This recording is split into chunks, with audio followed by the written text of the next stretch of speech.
office. Why? For okay, you heard me when I was talking. Yes. And you can hear them in the okay. So we have to pick which ear you are going to hear from. That will be good. The MTN number you have dialed is not reachable at the moment. Please try again later. Thank you. The customer you are calling is currently not available. Please try again later.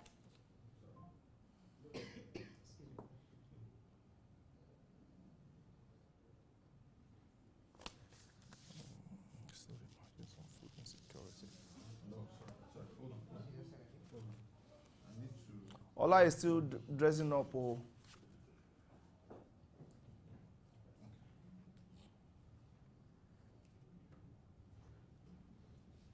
Left here. How many mics am I wearing? I'm wearing mics. Okay. You're wearing one talk back and then one. Oh. Well, now you are. Put it in comfortably. Yeah.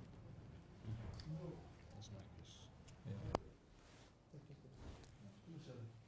This is part of why I said I'll buy a wig to hide the mic.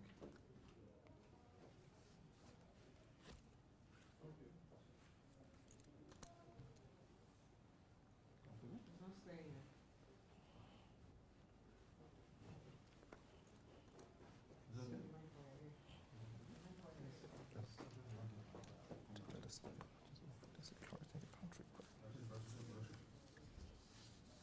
Where's the mic? Working by you. Where you place the mic? He's doing what? Where's the mic? Working by you. Where you place the mic? He's doing what?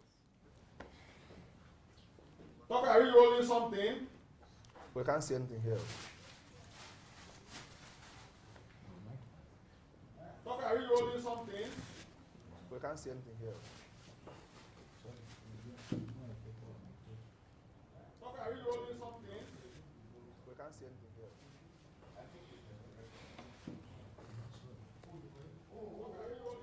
Wait a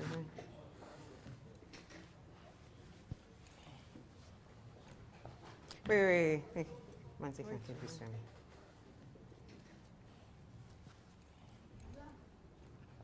Wait. One second, take this. Just keep it there.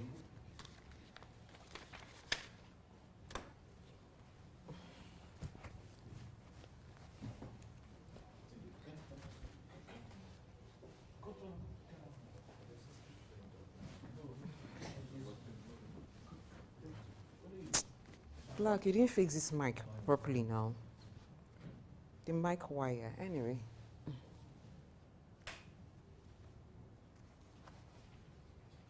I had to hide it now. Sit, anyway. Don't worry.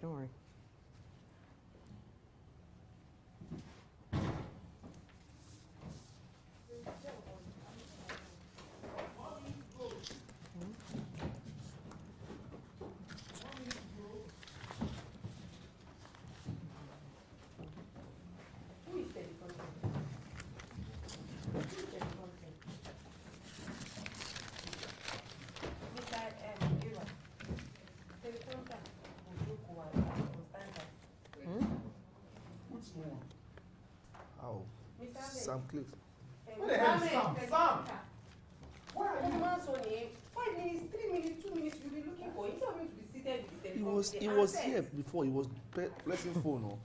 That's what we are saying now. He will come and be doing. I think 3 minutes to 7, like it was. Everyone is going to eat. That's what we are saying. He will come and be doing. I think 3 minutes to 7, like it was.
very good morning to you out there. This is Early Exchange on Souk News. My name is Ayo. Very good morning. Friday morning here, 7 a.m.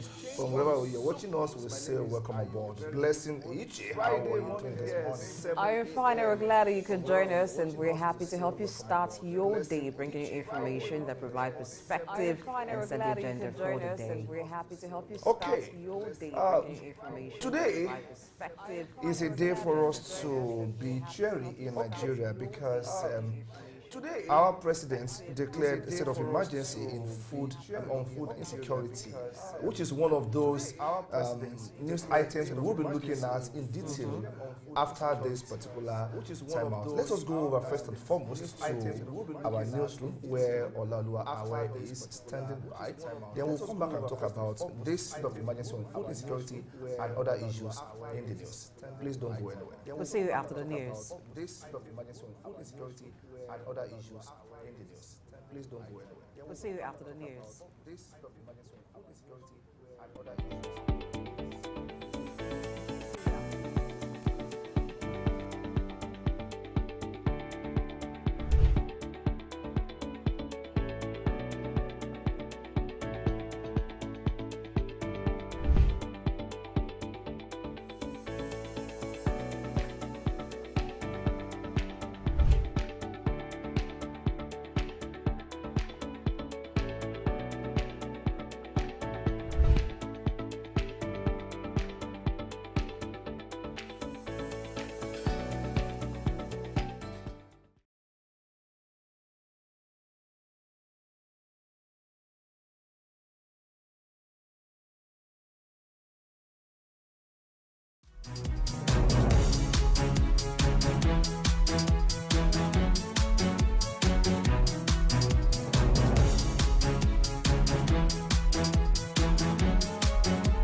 It's good to be back on the morning update. Welcome. I am Olaoluwa Awe, and these are the news. It's good to be. The Nigerian government intends to double Nigeria's total annual revenue, which currently falls below 15 trillion naira, says the special advisor to President Bola Ahmed Tinubu on revenue, Zach Adediji. He said this goal will be achieved by enhancing the nation's revenue collection system rather than imposing additional taxes. During a TV appearance, Adediji highlighted the government's plan to consolidate all revenue collecting agencies and simplify the collection process using data and technology to drive revenue growth. He identified multiple taxes, numerous revenue generation and collection agencies, and the lack of technology as significant obstacles hindering revenue generation. To address these issues, the government intends to use technology to monitor government revenue agencies in real time, formulate and implement effective economic policies and laws that will foster prosperity for all. Now, Nigeria, the largest economy in Africa, has successfully met its debt servicing obligations by redeeming a $500 million Eurobond on its scheduled due date of July 12, 2023. Typically, Eurobond debts are settled using the country's external reserves or through a dedicated fund specially allocated for external bond repayment. This achievement represents another significant milestone in Nigeria's effective debt management operations and planning. The bond was acquired 5 years ago at a coupon rate of 6.375% per annum. According to the Debt Management Office DMO, this recent redemption brings Nigeria's total repayment of securities in the International Capital Market (ICM) to $1.8 billion over the past 6 years. The 10th Senate has constituted a 7-man panel chaired by David Umahi, a former governor of Ebonyi State, to launch a fresh investigation into an alleged uneven disbursement of 483 billion naira loan to the medium and small-scale enterprises (MSMEs) in the 6 geopolitical zones by the Development Bank of Nigeria (DBN) in year 2021. The resolution followed a motion moved by Mohammed Ali Ndume from APC and co-sponsored by 64 other lawmakers during plenary.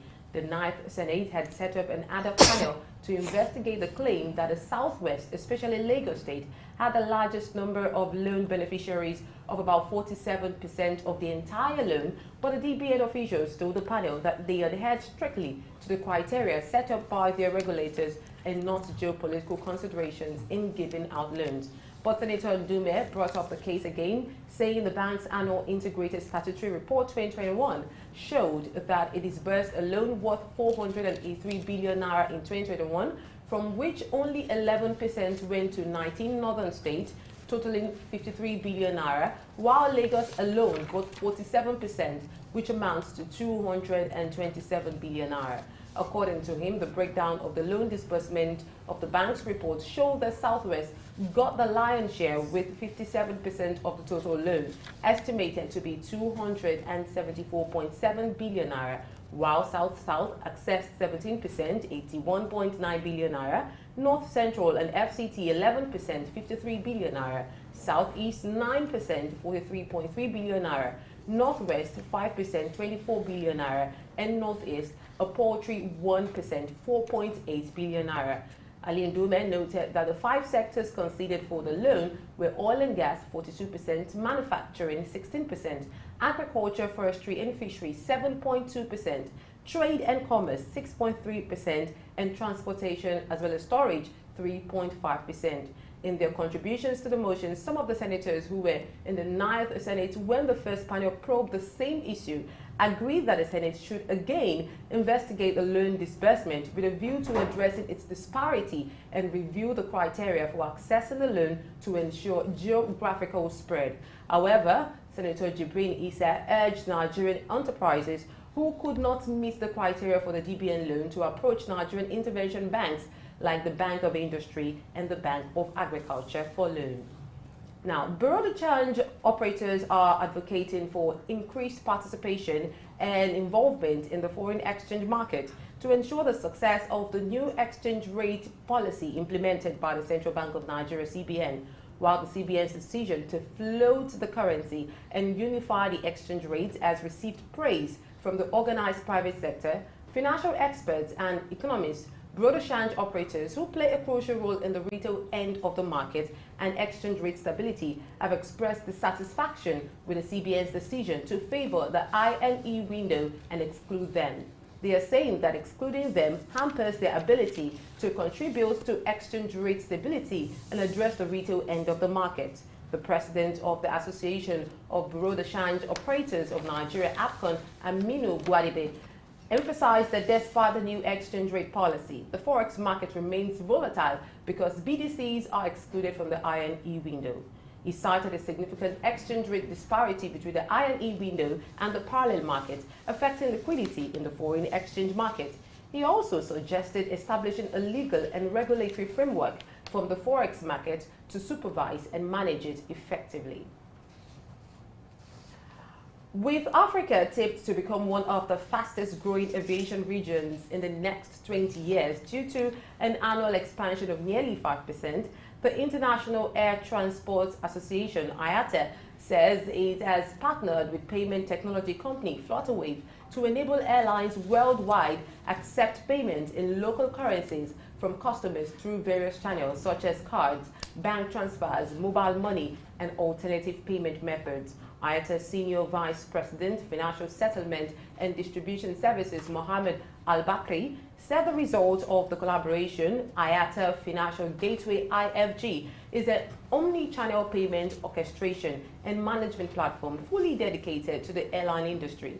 IATA has some 290 international airlines, and this partnership enables them to easily expand their operations in Africa while receiving bookings and payments from customers in Africa. With a single global connection provided by the association, airlines and travel agencies can easily manage payment and settlement processes, eliminating the need for complex connections to multiple payment service providers. This partnership supports the growth of aviation in Africa by offering secure and innovative payment options to airlines, travel resellers, and the traveling public, according to Flutterwave CEO and founder, Olubenga Agbola. Now, Egypt has launched a new initiative to end the fighting between Sudan's warring factions and contain the humanitarian crisis it has caused during a summit on the conflict which is being held in Cairo. The leaders of Sudan's 7 neighbors have called on the warring parties to commit to ceasefire and appeal to regional states not to interfere in the conflict while agreeing to facilitate the delivery of aid. The United States and Saudi Arabia had negotiated a series of ceasefires but suspended talks in Jeddah after violations. Earlier this week, Ethiopia also hosted a regional East African summit, but Sudan's army boycotted it, claiming lead sponsor Kenya was biased. But Egypt's President Abdel Fattah al-Sisi says his plan aims to achieve a 3-month ceasefire and open help pathways by convening meetings with military and tribal leaders, according to government sources. Some of those leaders attending said they welcomed the Egyptian initiative but hoped it could be coordinated with other diplomatic efforts. Now in the Middle East, UAE's Ministry of Health and Prevention, MOHAP, has announced a Sharjah campaign to help residents cope with the summer heat. Running through the summer season, the campaign, which is now in its 12th edition, involved field tours to construction sites and awareness lectures. MOHAP teams will particularly be reaching out to those who are often exposed to the sun this summer, which started on the 21st of June and will end on the 23rd of September. This awareness drive seeks to promote proper behaviors, enhance the public's understanding of risks associated with heat exhaustion, and emphasize the importance of maintaining a safe work environment. The medical team will also be deployed to provide assistance and supplies to the targeted groups at their workplaces, and residents will learn more about heat stress, preventing measures, and first aid procedures. Participants will also receive awareness booklets in Arabic, English, and Urdu, as well as personal hygiene kits, fire prevention supplies, and access to medical examinations such as blood pressure, blood sugar level checks, and oral and dental health detection tests. The announcement was made during a press conference held at the Sharjah Supreme Council for Family Affairs headquarters.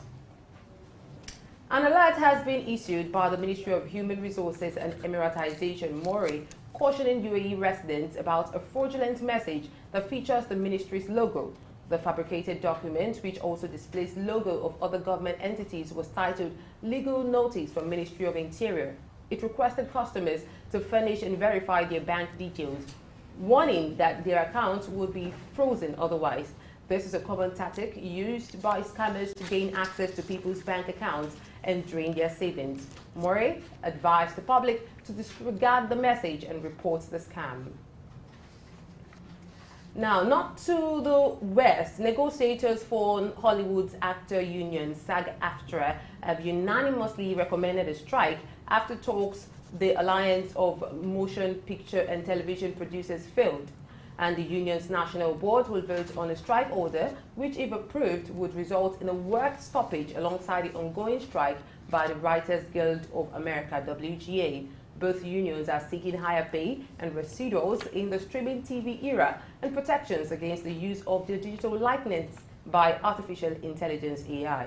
Popular actor Matt Damon, at a promotional event held for the 18th film Oppenheimer, said the money is being made in the entertainment industry and it needs to be allocated in a way that takes care of people who are in the margins.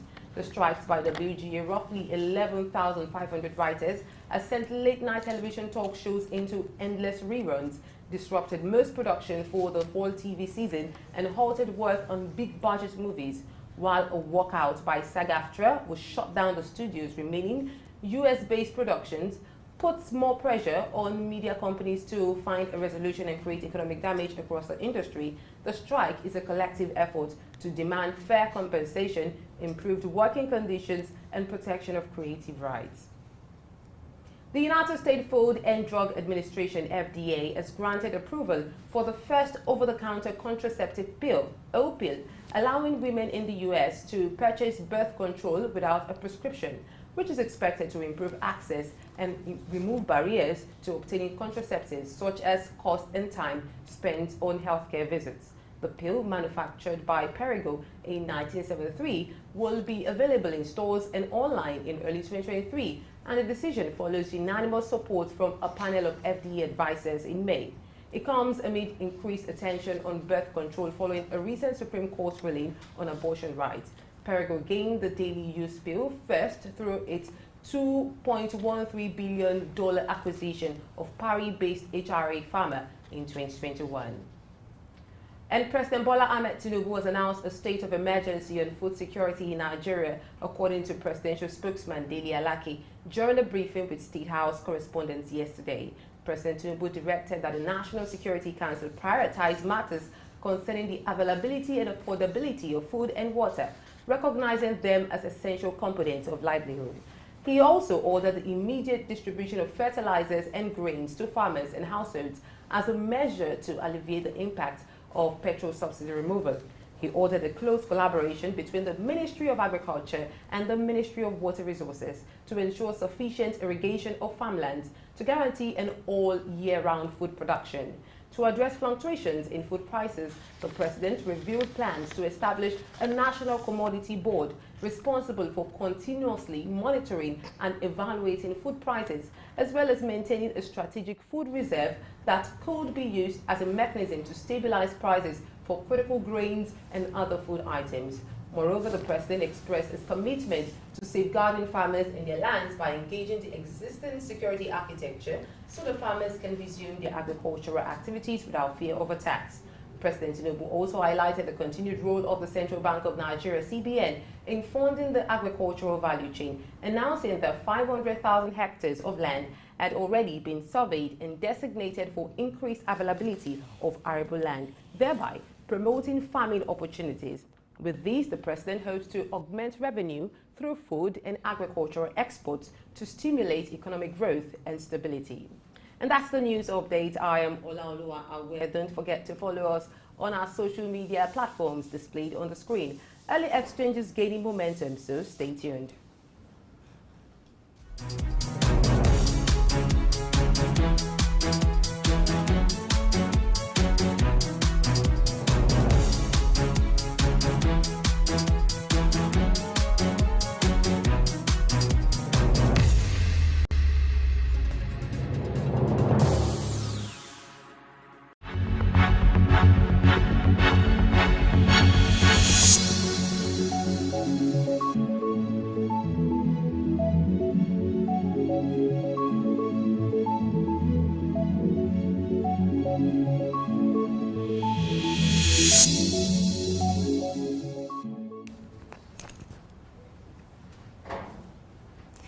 Thank you very much, Ola, for bringing us news. So much information there.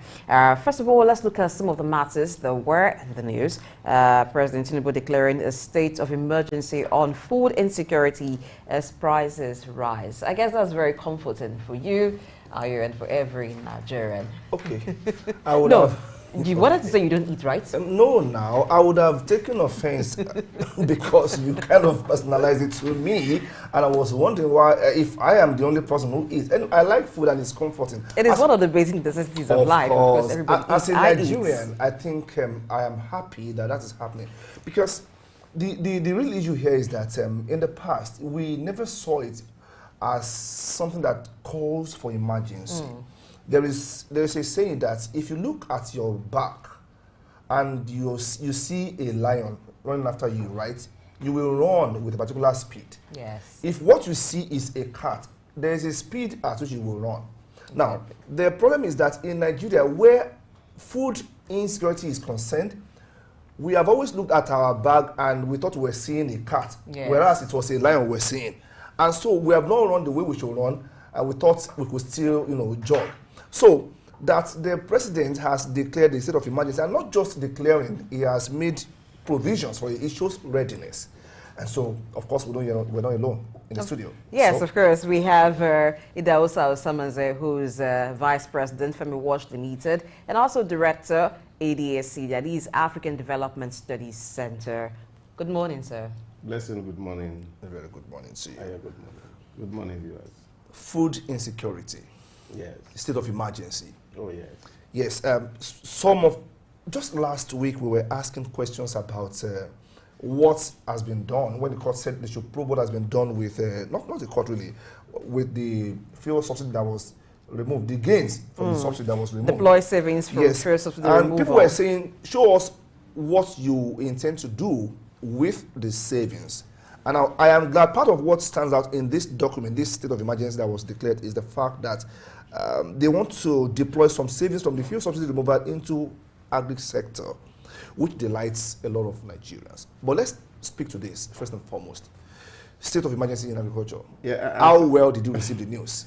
Yeah, it's a good news. For me, it's also not unexpected because Bola Ahmed Tinubu, the President of the Federal Republic of Nigeria, from day one, very clear on things that he wants to do. If you read the Renew Hope agenda, it was very clear. Yes, Buhari has made some great strides in terms of agriculture, contributing in 2022 up to about 25.48% to our GDP in 2022. But his observation is that agriculture, the total arable land in Nigeria, cultivable at the moment, is about 35%. And in the agenda, he's set to increase it to about 65%. So he's speaking to numbers. And I think what he has done is not something that is different from the Renewed Hope agenda. If you had gone to look at the agenda, you would have seen that all these issues that are itemized in the state of emergency are already actually itemized in the Renewed Hope agenda, which is, of course, what the president is running with. For me, it's a good news. We have the environment to support agriculture. We have the human capital to support agriculture. And what he has just added is that we have to also look at way of mechanizing agriculture.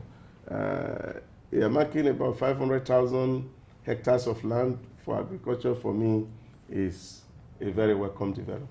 All right, looking further into the planned action, we've seen that the president has also put as part of the plan having continuous farming production all year round, because what we usually had is that there are certain times you plant certain crops, and from certain months of the year you would not find those crops. But right now, the president is planning that there will be 11 river basins that will ensure the planting of crops during the dry season with irrigation schemes provided. So that means we'll be having food all year round. But storage is another issue. If you have production continually, is also looking at that. So how do you see the next 1 year being as it concerns food availability in Nigeria?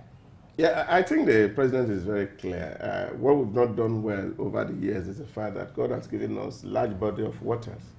And countries who have no such waters, Israel, for example, do agriculture all year round. In the UAE now, of course, agriculture is also going all year round. So I think what the president is doing, tapping on the resource that God has given to us, taking advantage of the body of water we have, and then, of course, we can actually have food security in Nigeria. One thing that is very clear is we need to actually invest in storage. Don't forget, we also have some infrastructure that are not used. There are a whole lot of grain storages all over the nation. In Abeokuta, the University of Agriculture in Abeokuta, there's so much facility that has been produced that not put to use. So it's not where to store it. There's a whole lot where we can store grain. But I think where the investment will be principally this time is cold storage facilities where we can store perishable agricultural produce so that it can also go out and in season. Okay, he equally mentioned in that particular press release that all matters pertaining to food and water availability and affordability as essential livelihood be included within the purview of the National Security Council. It has become a front-burner issue because when food is a problem in the country, then I think there is problem everywhere, because a hungry man is an angry man, and an angry man can be very unpredictable. So keeping this as a front-burner issue of national security, what does that portend for us, essentially? Yeah, but of course you know that water is also a non-renewable source. That of course people are also worried that if you use the whole water to do agriculture, it can dry up. Lake Chad has dried. And that's why we're having a lot of challenges in the northeast. The issues that has to do with desertification, issues that has to do with migration, And of course, that's the very critical issues that faces us in terms of security today. So what he is saying is that, of course, the National Council of State should be able to manage these things because it's critical even to our survival as a people. The president also plans to increase revenue from food and agricultural exports. Now, when we're sufficient enough, we would have to export. But in exporting, what are the items we should focus on, or generally it should be everything that we produce and then we export? And also, there's another concern with export because there are some agricultural products that have been exported, but they have been rejected. So should we be looking at making, aside producing in large quantities so that we have enough to export, the quality of the food we are producing as well? I think if you read the Renewed Hope agenda, that's what I say to people. Since independence, really, I think Bola Ahmed Tinubu stands out as one man who actually had prepared to be the president of Nigeria. And he has done everything within his power over the years to actually pull all of us together. If you see the section of the Renewed Hope agenda, the title there is, he call it, Plant the Right Seed, Feed the Nation. And what that speaks to is the fact that these are the issues that I'm talking about, because some of the products like agricultural products, cassava, yam that has been rejected in UK and other parts of the Western country seem to have some chemical elements that are carcinogenic. And what that means is that, of course, the Research Institute need to do a whole lot of work to see how they can refine our seedlings so that they can be producing the right food that will be acceptable across board. Okay, away from that, it was also in the news that the Nigerian government intends to double Nigeria's total revenue, which currently falls below 15 trillion naira. Now, one very interesting part of it is the mode of doing this. As against just imposing additional taxes, the government is thinking of, enhancing revenue collection. It has been said that there are a lot of leakages in our model for revenue collection. So if the government is looking in this direction and it says, okay, let us see that we don't have leakages, all baskets are filled wherever they are leaking from. This pretends that, okay, it's a government that is sensitive to the yearnings of the people who are saying, we don't want additional taxes because that's a burden on businesses and on families. What's your take on this? Yeah, we spoke to this the other time, and we look at the issue of actually how to expand the tax net and see how many people can fall into the tax net. So if the sector, the agri sector, there's massive investment in it, it will also help also increase revenue base for the system. But the real critical issue here for me is the fact that he also speaks to the issue of e-governance, which is actually one of the big problems that the nation faces, because revenue collection is a huge problem for us in Nigeria, because not every agency of government at the moment actually had automated their process in terms of revenue. FRS had done that successfully. CAC did that also. So I think other agencies of government should be able to plug into complete e-governance so that what revenue that are accruable to government gets into the government coffers. And then, of course, we'll be able to see what we are thinking. If leakages are blocked, I can tell you the revenue size of Nigeria can actually be doubled. Now, the news that Nigeria is heavily indebted has been one source of worry to every Nigerian. But according to the DMO, we heard in the news this morning that Nigeria successfully met its debt service obligations by redeeming a $500 million Eurobond on its scheduled due date of July 12, 2023. Yeah, that's good news for the Bola Ahmed Tinubu regime that this loan was contracted by the former president, Goodluck Jonathan, in 2014, I guess. And now government has also redeemed that debt. And what that means also is also creating some credibility that people who are floating bonds will also have credibility in Nigeria, that if you raise bond in Nigeria, you can get your money back as and when due. And that's a good news for us. But you see, real issue is not about debt. And we have said this over and over. If you look at the debt to GDP ratio in Nigeria, we are still in the good threshold to borrow more. because compared to other nations in the world, Nigerian debt to GDP ratio, for example, is standing at about 23% as of today. Now, if you look at countries like the UAE, their debt to GDP ratio is 102%. If you look at Saudi Arabia is about 70% to debt to GDP ratio.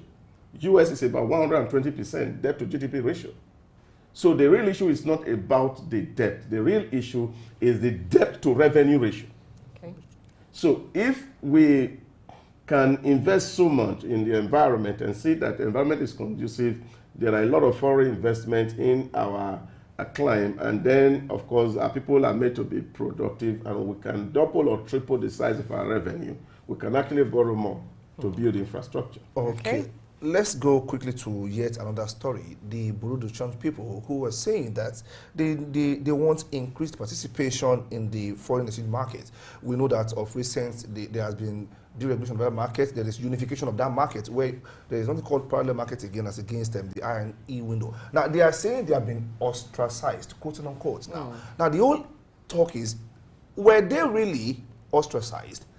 Because some would argue that they were cashing in on that irregularity in the FX market. Now that it has been regularized, they are saying, okay, they are not being given enough chance to participate. It's a free market economy, isn't it? Nobody is asking Bureau de Change to participate in the FX market. I think the real issue is the fact that a lot of people have overfed on the Nigerian economy for too long. And this was the real reason for the round tripping. So you go to the official window, you get your forex, and then you come to the black window, and then you are selling at exorbitant rate. And then, of course, government is bearing the brunt. So what government has done, CBN don't sell dollar anymore. Commercial bank can sell. So if you have to sell, you can buy a dollar, and people are asked to buy dollar anywhere. And government also are giving the opportunity for people who have access to dollar, you can put in your bank and you can withdraw at any time. So I don't see that as excluding them in the market, except that they want the old system where, of course, government was spending so much to subsidize forests for the very privileged few. So the Federal Inland Revenue Service, FIRS, has extended deadline for submission of company income tax returns for the year 2023 till August 31. That's an extension by 2 months because this obligation was supposed to be met on June 30 for companies. So, if you were a business owner in that category who has not filed your tax return, what does that say to you? Do you think that although they've said it will not be extended beyond August 31, but do you think that it's going to be a reason for some companies to be lax on meeting their obligations? Oh yes, I think it's good news for some people. If you have followed the news in the stock exchange market, you'll discover that 2 days ago, some companies were suspended from trading on Nigerian Stock Exchange because they have not filed their returns. So for those companies, it's a relief that their stocks can be traded in the stock exchange. But I think what government is trying to do is just to see how we can be inclusive, how we can accommodate everybody, realizing the pains and the challenges that the changes had brought, and then of course we must find succor at every angle. I think it's a good news for some companies who have not filed, and then of course they should make every effort to file their returns before the deadline.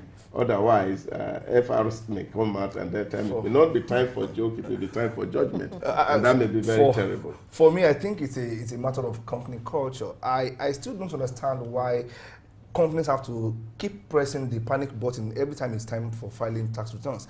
We've seen it time and time again. If you see this seal on company gates or notification, it speaks ill of the culture of the company, because these things can be done in bits and pieces. They just have to wait till the hammer of the FIRS comes down there. Well, I just hope they will take advantage of this 2-month window that has been given to them and do the right thing, because we can only grow if everybody does what is meant to be done at the right time. Yes. Okay, the show is still Early Exchange on Suit News, and we will take a short break now. When we come back, Blessing, we have what on? Okay, yes, we need to look at safety on our roads, and how will that happen? Which agency ensures that there's safety on the roads? We will get to know about that after this break. Just stay tuned.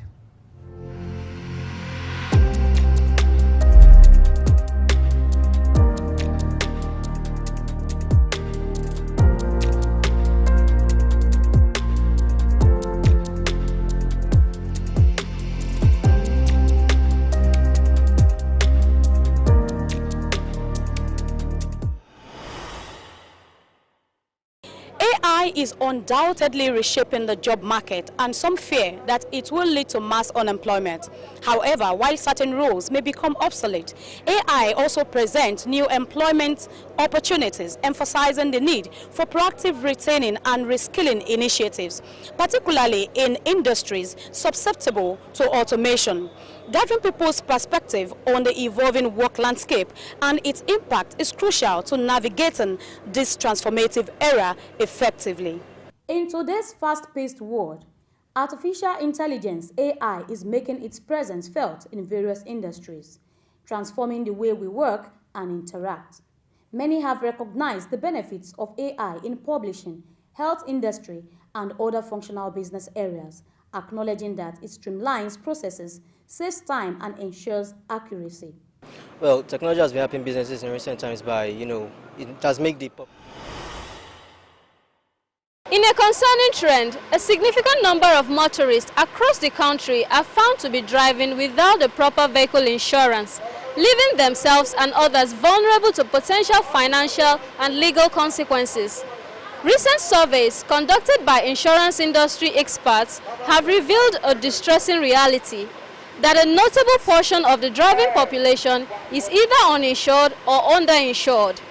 This worrying trend exposes individuals to significant financial risks and poses a burden on society as a whole. We are here in Lagos to examine people's awareness of the subject matter. The reasons behind this lack of insurance coverage are varied. Some individuals may be unaware of the legal requirements to carry vehicle insurance, while others knowingly chose to forego it in an attempt to save money. Additionally, economic hardships and the inability to afford insurance premiums are contributing factors for many motorists. The importance of insurance is when you had an accident, insurance will take care of the bill. Or if your car is stolen, insurance will replace your car back to you. Those are the importance of insurance, I know. Generally, for vehicle maintenance, it will help the vehicle owner to save some costs so that you will not be planning for unexpected, particularly if there is theft. Although these days we know that minimally the issue of stealing of vehicle has reduced. Because sometimes you might have an accident or whatsoever, loss of your car, you don't have money to replace. But when it's been insured, you are 100% covered. It's a kind of risk assurance for driver and road users on how to preserve accident or to preserve the asset as a whole that is unworking. To protect themselves and others, experts strongly urge motorists to prioritize obtaining adequate vehicle insurance. Yes, I'm aware because even you driving on the road using your car, if the car doesn't have insurance cover, I don't think you can apply on any Nigerian road, you understand? So it's a kind of one who is not law abiding if you use any vehicle without insured, you understand? So it's very, very important each car should be insured, every car. As society becomes increasingly interconnected, the importance of responsible vehicle insurance practices cannot be overstated. It is imperative for drivers to understand that obtaining proper coverage is not only a legal obligation, but also a social responsibility that safeguards the well-being and financial security of all road users. I am Sheon Ajayi, Sook News.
Welcome back.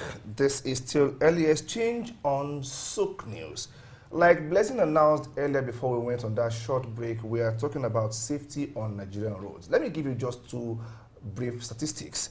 Over 8.9 million vehicles are said to be with invalid insurance on Nigerian roads. That is according to Guardian newspaper of yesterday, July 13, 2023.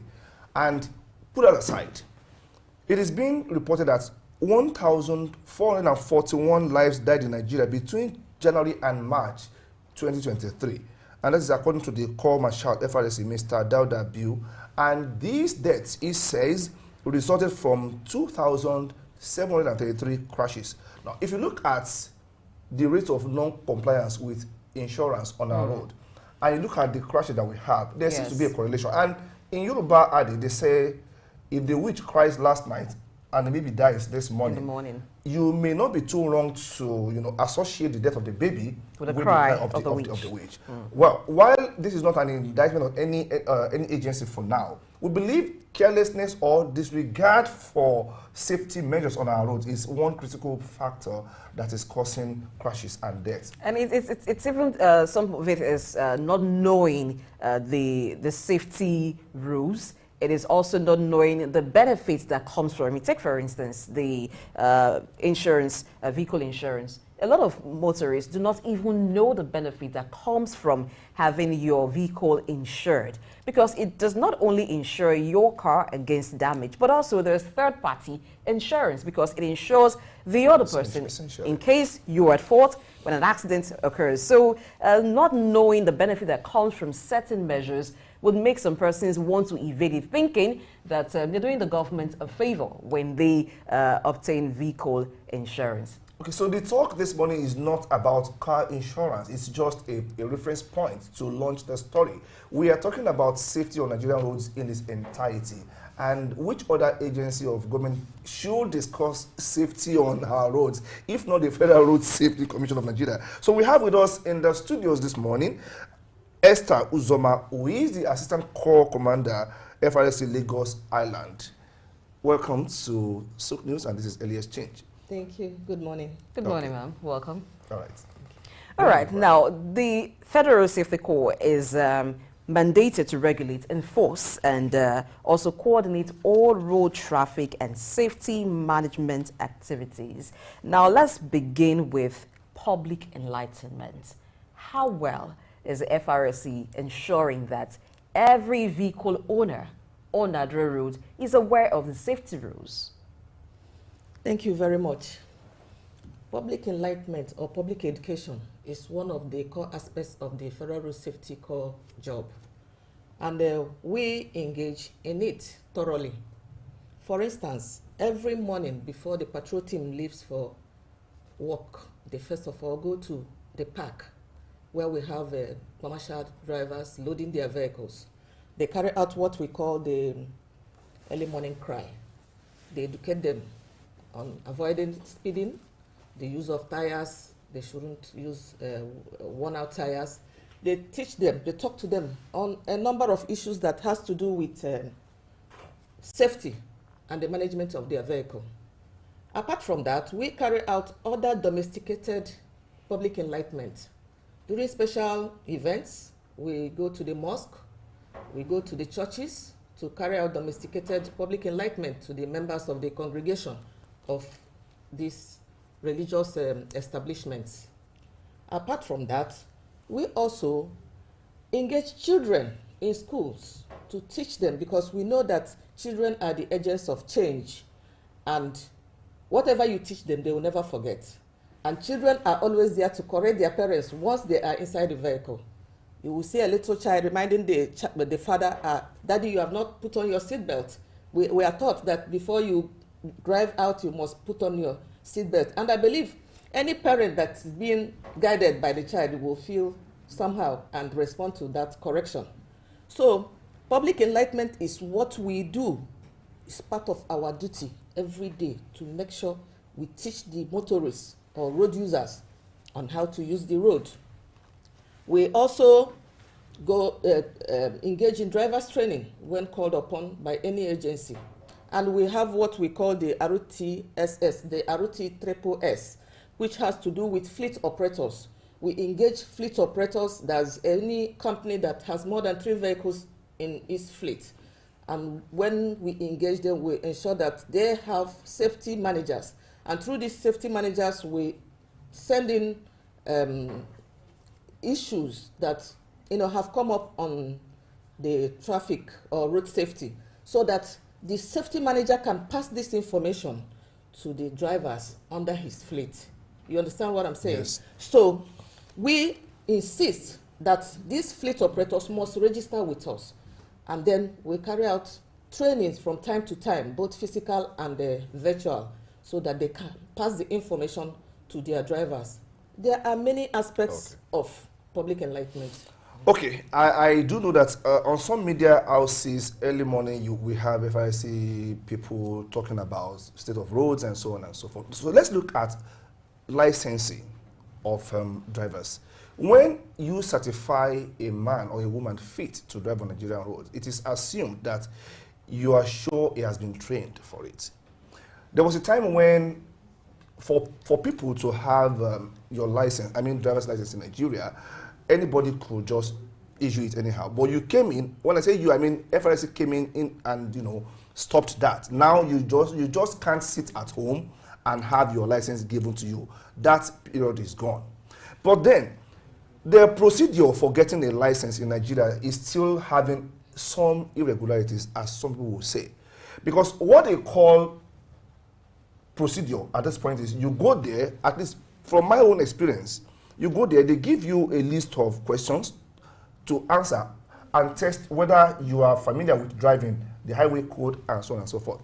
For me, I can read papers. I can read because I know I'm coming to answer questions. What happens to me being able to drive for real? Does being able to answer questions about highway code, road signs, and so on and so forth, does that qualify me to drive?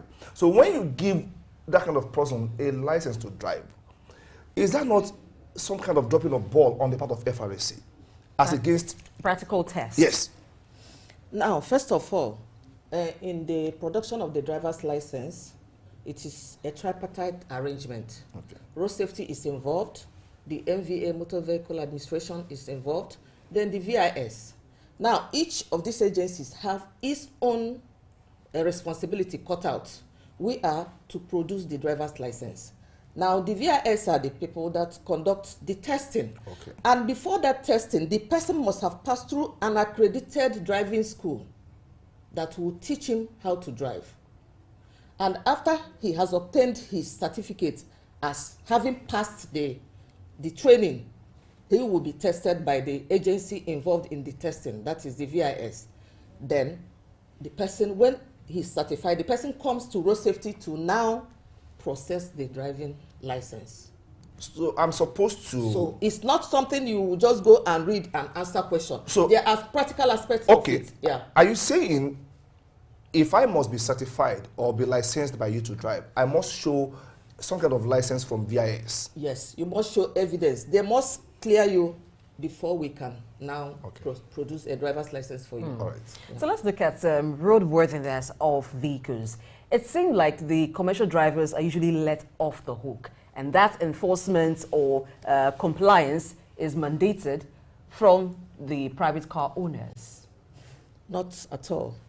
In fact, because we are aware that commercial vehicles are the most offenders in this aspect, that is why, like I mentioned earlier, we have to engage them in public enlightenment every morning, 7 days a week, every day, because we proceed on patrol every day. The men must go to the parks and talk to them before they will leave for their normal patrol. Now, these vehicles, we have during our enforcement, we have an offense which has to do with mechanically deficient vehicles. And when our men who are on the road see these vehicles, they arrest them, because they know that a mechanically deficient vehicle is a crash about to happen, because anything can happen. So once they see these vehicles, they arrest them for violation and book them. And then I know there's another agency that verifies the roadworthiness. Our own aspect is, once we see them, we arrest them. We know that things are difficult, but then we must do everything to save life. Okay. All right. It would be unfair to say that FRSC is not doing all it can to ensure that we don't have crashes on our roads. We still have crashes. I remember that during Yuletide seasons, FRSC steps up the game a lot to ensure that people drive with caution. What more can we do? Because we are still having accidents at a very alarming rate. What more are you doing as a commission to ensure that, okay, we still keep these at bay? I know you are doing a lot already. What more? What more are you doing to prevent road accidents? Yes, like you mentioned, during special celebrations, we engage in special rallies. We go to selected parks to carry out the rally, where we educate motorists engaging in long journeys and everything. Apart from that, the things that have been identified, like overloading, speeding, that leads to crashes, we have special programs for it. For instance, for speeding, not only do we enforce the violation, we arrest people for violating speed limits, we also insist now, after the act of the setting up the rule, the law, that every vehicle should be installed with a speed limiting device, because it has been proved that speed constitutes about 60% of the crashes on our roads. So we now enforce the installation of speed limiting devices when we see the vehicles which are in the category we are enforcing now, because we are focusing on commercial vehicles. We arrest them and check them. And if they are not fitted with this device, we ask them to go and do that. And that is one way of reducing the speeding of these vehicles. Then apart from that, we have had so many other special programs. About 4 months ago, we started a special program on overloading with goods and humans. You see a lot of vehicles coming from the northern part, bringing in food and animals. After the trucks are loaded with animals or other goods, the people still go on top of this vehicle. And when there's a crash, it is devastating. So we have been, for the over 4 months now, we have been having this special program enforcing, making sure that these people do not do that, because we have to save life by all means. Yeah. So part of the responsibility of the FRSC is to make recommendations to the government as it concerns road infrastructure. Now, what recommendations does the FRSC make? Is it limited to the road being motorable, or it also concerns a recommendation on street lights and speed breakers and every other thing that a road should have to ensure safe driving? Some of the things we carry out in road safety is, one is a road audit. We have engineers working on road safety, so they have quarterly road audits. They go to certain roads, they look at it and see the type of infrastructure that road needs. They identify black spots, that is places that are prone to crashes. Once these are identified, and then the places that need some road signs and other things that will help, they now link up with the Federal Ministry of Works. And apart from that, about 2 years ago, the NRAP, that's National Road Assessment Program, was established.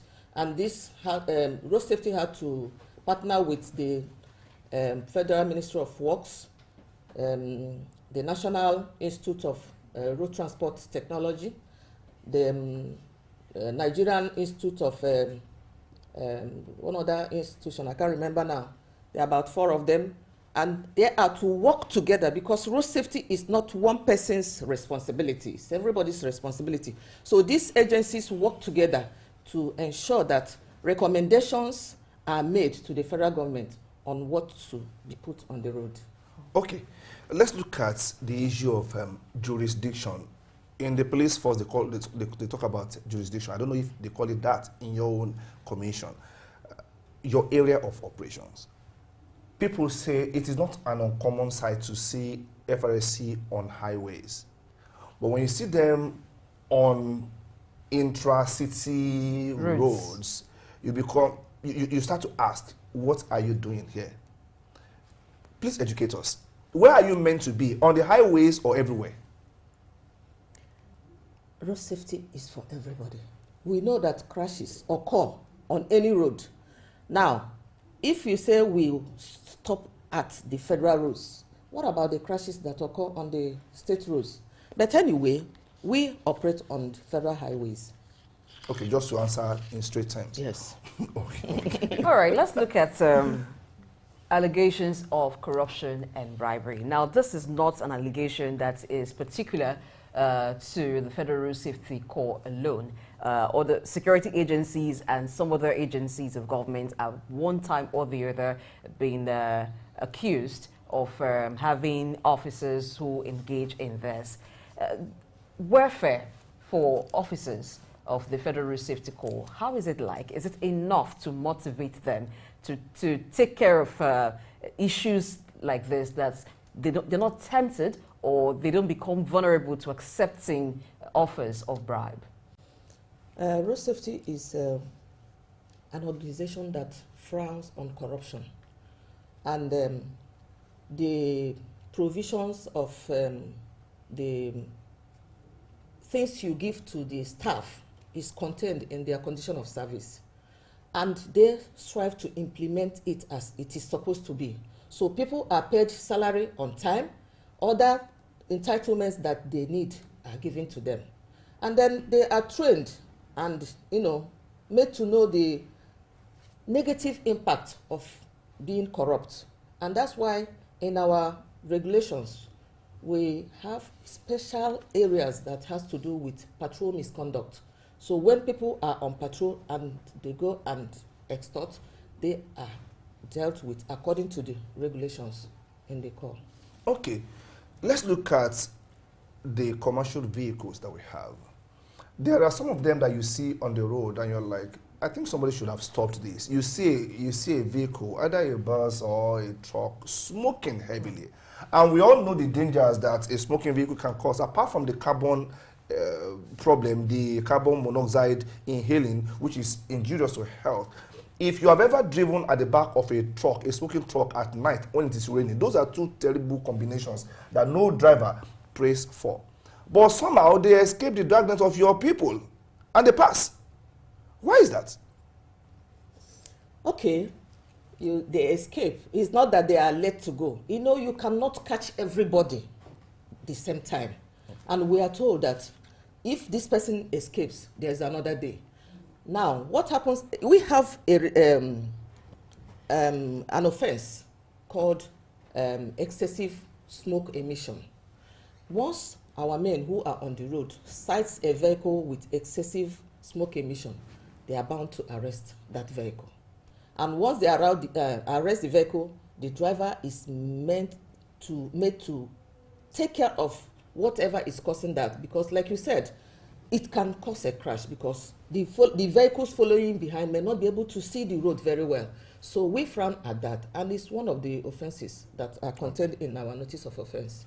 Okay. Pedestrian safety, what measures should be taken to ensure safety of pedestrians? And also looking at the different kinds of pedestrians that we have. We have some who are visually impaired and they go on their own. Some do not have someone to accompany them. We have some on wheelchair. What measures should be ensured that everyone is able to navigate roads, cross without having trouble? Yes, that's why we come back to public enlightenment. We teach the road users, especially the drivers, to obey, slow down when they approach the zebra crossing, where pedestrians are supposed to use. It's an offense for a driver not to slow down and allow a pedestrian to cross. And then we engage in public enlightenment to all kinds of people, educating them, because everybody uses the road. Okay, so let's look at your response to emergencies. of course, when accidents occur, when crashes occur, you see Road Safety Commission, you see your men there. But people talk about the speed of response that they get. And I know that this comes with challenges. Would you just speak to some of the challenges that you have that probably are limiting the speed of response of road safety to distress calls or calls for rescue when accidents occur? Okay, I must tell you that no matter the challenges we are focusing on, we are experiencing, road safety strives to make sure that its mandate is carried out, and that is saving lives on the road. We have many things that has to take into consideration emergency. We have a 24-hour duty people at the commands who are just for rescue. And then the Federal Road Safety Corps has a toll-free number that is 122. Once you make the call, it goes to the call center, and the call center checks where the report of that crash came from. And they call the commanding officer of the command located in that area. You now move your men immediately, and we have 5 minutes response time because, yes. Wow, that's good. 5 minutes response time. Immediately we receive the call, we move to the spot wherever the crash has been reported. Yes, like every other agency, we still need more equipment to work with. So, and that is left for the government. Beyond enlightenment, what other measures should be in place to curb drunk driving? Yeah, last year, part of our rally had to do with drunk driving when people are traveling.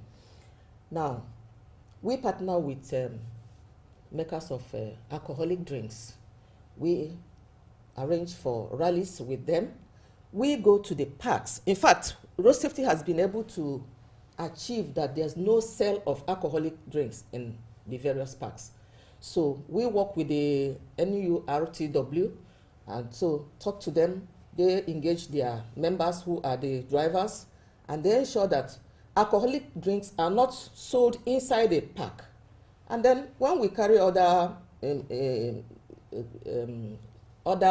public enlightenment with other people, that's the one outside the parks, we also try to let them know the implication of driving under the influence of drug or alcohol. Okay, let's look at the adoption of technology to enhance your duty and your services. How much of technology are you adopting as a commission? Because rescue operation and all the things you do will be boosted more if you latch onto the possibilities of ICT. How ICT compliant is the FRSC itself? I'm proud to say that FRSC is among the top-notch organizations that are ICT compliant. In fact, FRSC is ISO certified. And apart from that, I just mentioned that we have a toll-free number, 122, which when you make the call, goes to the call center in Abuja. And the people working 24/7 in that call center will look at their map, see where the crash has been reported, and then get across. We have CUG that we use to engage in our official duties. And anything called ICT, we make sure that we use it to the benefit of our work. Okay. Road rage. It seemed like if you've not displayed one form of road rage or the other, you're not yet a driver on a Nigerian road. It seemed to be like a habit picked up while on the road. And sometimes this even leads to traffic gridlock, because you find one driver not wanting to give way for the other, and so in competition, and while they're also exhibiting a bit attitudes of rage, they make it impossible for other motorists to use the road freely. So what strategy can be employed to discourage this?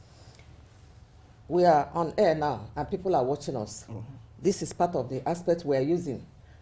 In all Nigerians, somebody will just overtake somebody and you say, why should this motor overtake me? He starts firing up. He wants to catch Have up. you noticed a woman driving, you overtake a man? The man will say, why? There's a woman. He will fire on. It feels like he was sleeping. Exactly. I won't allow that woman to speak. So, still, it has to do with public enlightenment. It has to do, we keep talking to people because we can't get them all together. So the ones we talk to, like the ones in the park, the ones at the fleet operators, the ones then in their homes listening, it is not good for people to engage in road rage because it favors no one. Okay. Before we go, let's look at this season. We are fully in the rainy season. So what advice would you give to drivers out there? What tip would help them? Yes, it's very important. There are rules for driving in special conditions. Special conditions like rainy season. Drivers must ensure that their tires are good because if you're driving with a worn-out tire, when you want to brake in a slippery road, the traction will not hold. We also ask them to reduce their speed because when it is raining, you must use the common sense to do what we call defensive driving. So the speed limit you are authorized to use with that particular vehicle you're using, you have to reduce it because you know that the condition will not allow it to go on. And then you also make sure that your wipers are good because if heavy rain starts and your wiper is not working, there's no way you will be able to travel safely. Okay, before I let you go, this is between us. Nobody is listening. You can trust me on that. They say if road safety wants to catch you, they will catch you. They come up with different excuses. What about this? What about this? What about this? Does that still happen? If you really want to catch us, do you catch us? For us to catch us, the patrolmen must have noticed that there's a primary offense. As you're coming, they will notice. There seems to be no valid excuse you will give, or if the intent is to catch you for any offense, you be. Do your men still run after? We don't. Drivers? We don't, and it's not encouraged by the management. It's an offense to pursue a driver, actually, but because we believe we can get your number and put you on reprobate offenders list that we'll use to catch you next time. Right. Thank you for confiding in me. I won't tell Blessing. She's not part of this. Okay. Yes. It's been a moment of enlightenment from Federal Road Safety Commission, and we have with us Esther Uzoma, who is the Assistant Corps Commander, FRSA Lagos Island, and I must say I enjoyed that. How about you? Of course I did. It's very much enlightening, and I guess if you didn't have the time to go through the handbook, read the codes that control the use of Nigerian roads, you've gotten education right here. Thank you again, Madam, for being on the show today. It's my pleasure too. Okay, we go on a short break now, and when we return, we will look at yet another issue of national importance. Don't go anywhere. Thank you.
Yeah, right. So we know you enjoyed that discussion with the officer from the Federal Road Safety Code. Now we're moving on to something very techy, okay? You may have heard AI. You know, sometimes people check and ask, how techie are you?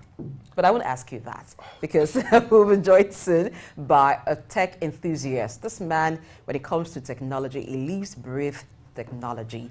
Because you must have heard AI, artificial intelligence, and if you're not very techie or it's quite new to you, it may just wow you and like, what is that? What is that? It is too much for me. Can I do that? Can I adopt artificial intelligence in anything I do? Does my line of work require artificial intelligence, or is it a threat to me? These are some of the areas we will be looking at. We have Ahmed Jayola, who is a broadcast consultant and, of course, a tech enthusiast. Nice to know you could join us today. Thank you for having me. It's our pleasure. Ahmed, if I told you AI is coming for your job, how would that make you feel, even though you are a tech enthusiast? Okay, but before you even answer that question, because I know that it is being said in so many quarters that AI has come for people's jobs.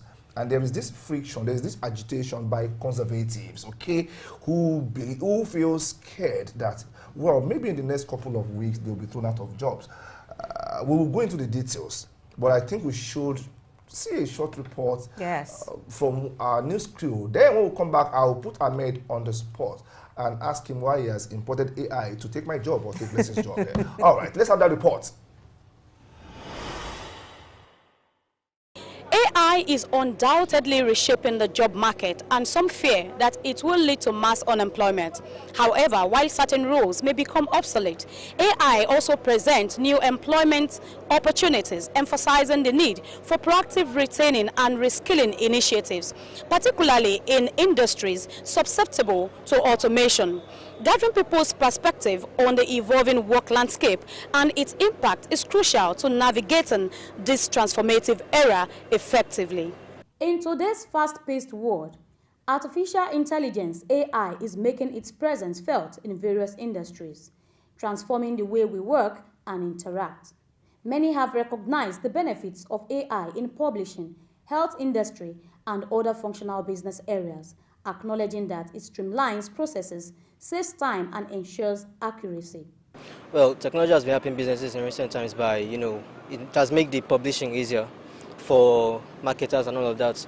Like, for example, as a graphic designer, you could actually post your work on social medias and all of that to get more followers and get more customers. So it's really been helping. Yeah, actually makes sense. I'm not gonna lie to you, because it don't already help us limit many stress we supposed to go through, like text, copywriting, all those many work you need to do with your brain. AI go help you do them, because after all, you use Google. They use Google. If you want to ask something you don't know, what you do, you go type in for Google, and Google will give you some. But AI do them for you easily, fast. I think tech is the video for the next future, and I will encourage everybody to go into tech. It's very nice. You don't need to be even have all the degrees in this world. I mean, just have a little experience about it, and before you know.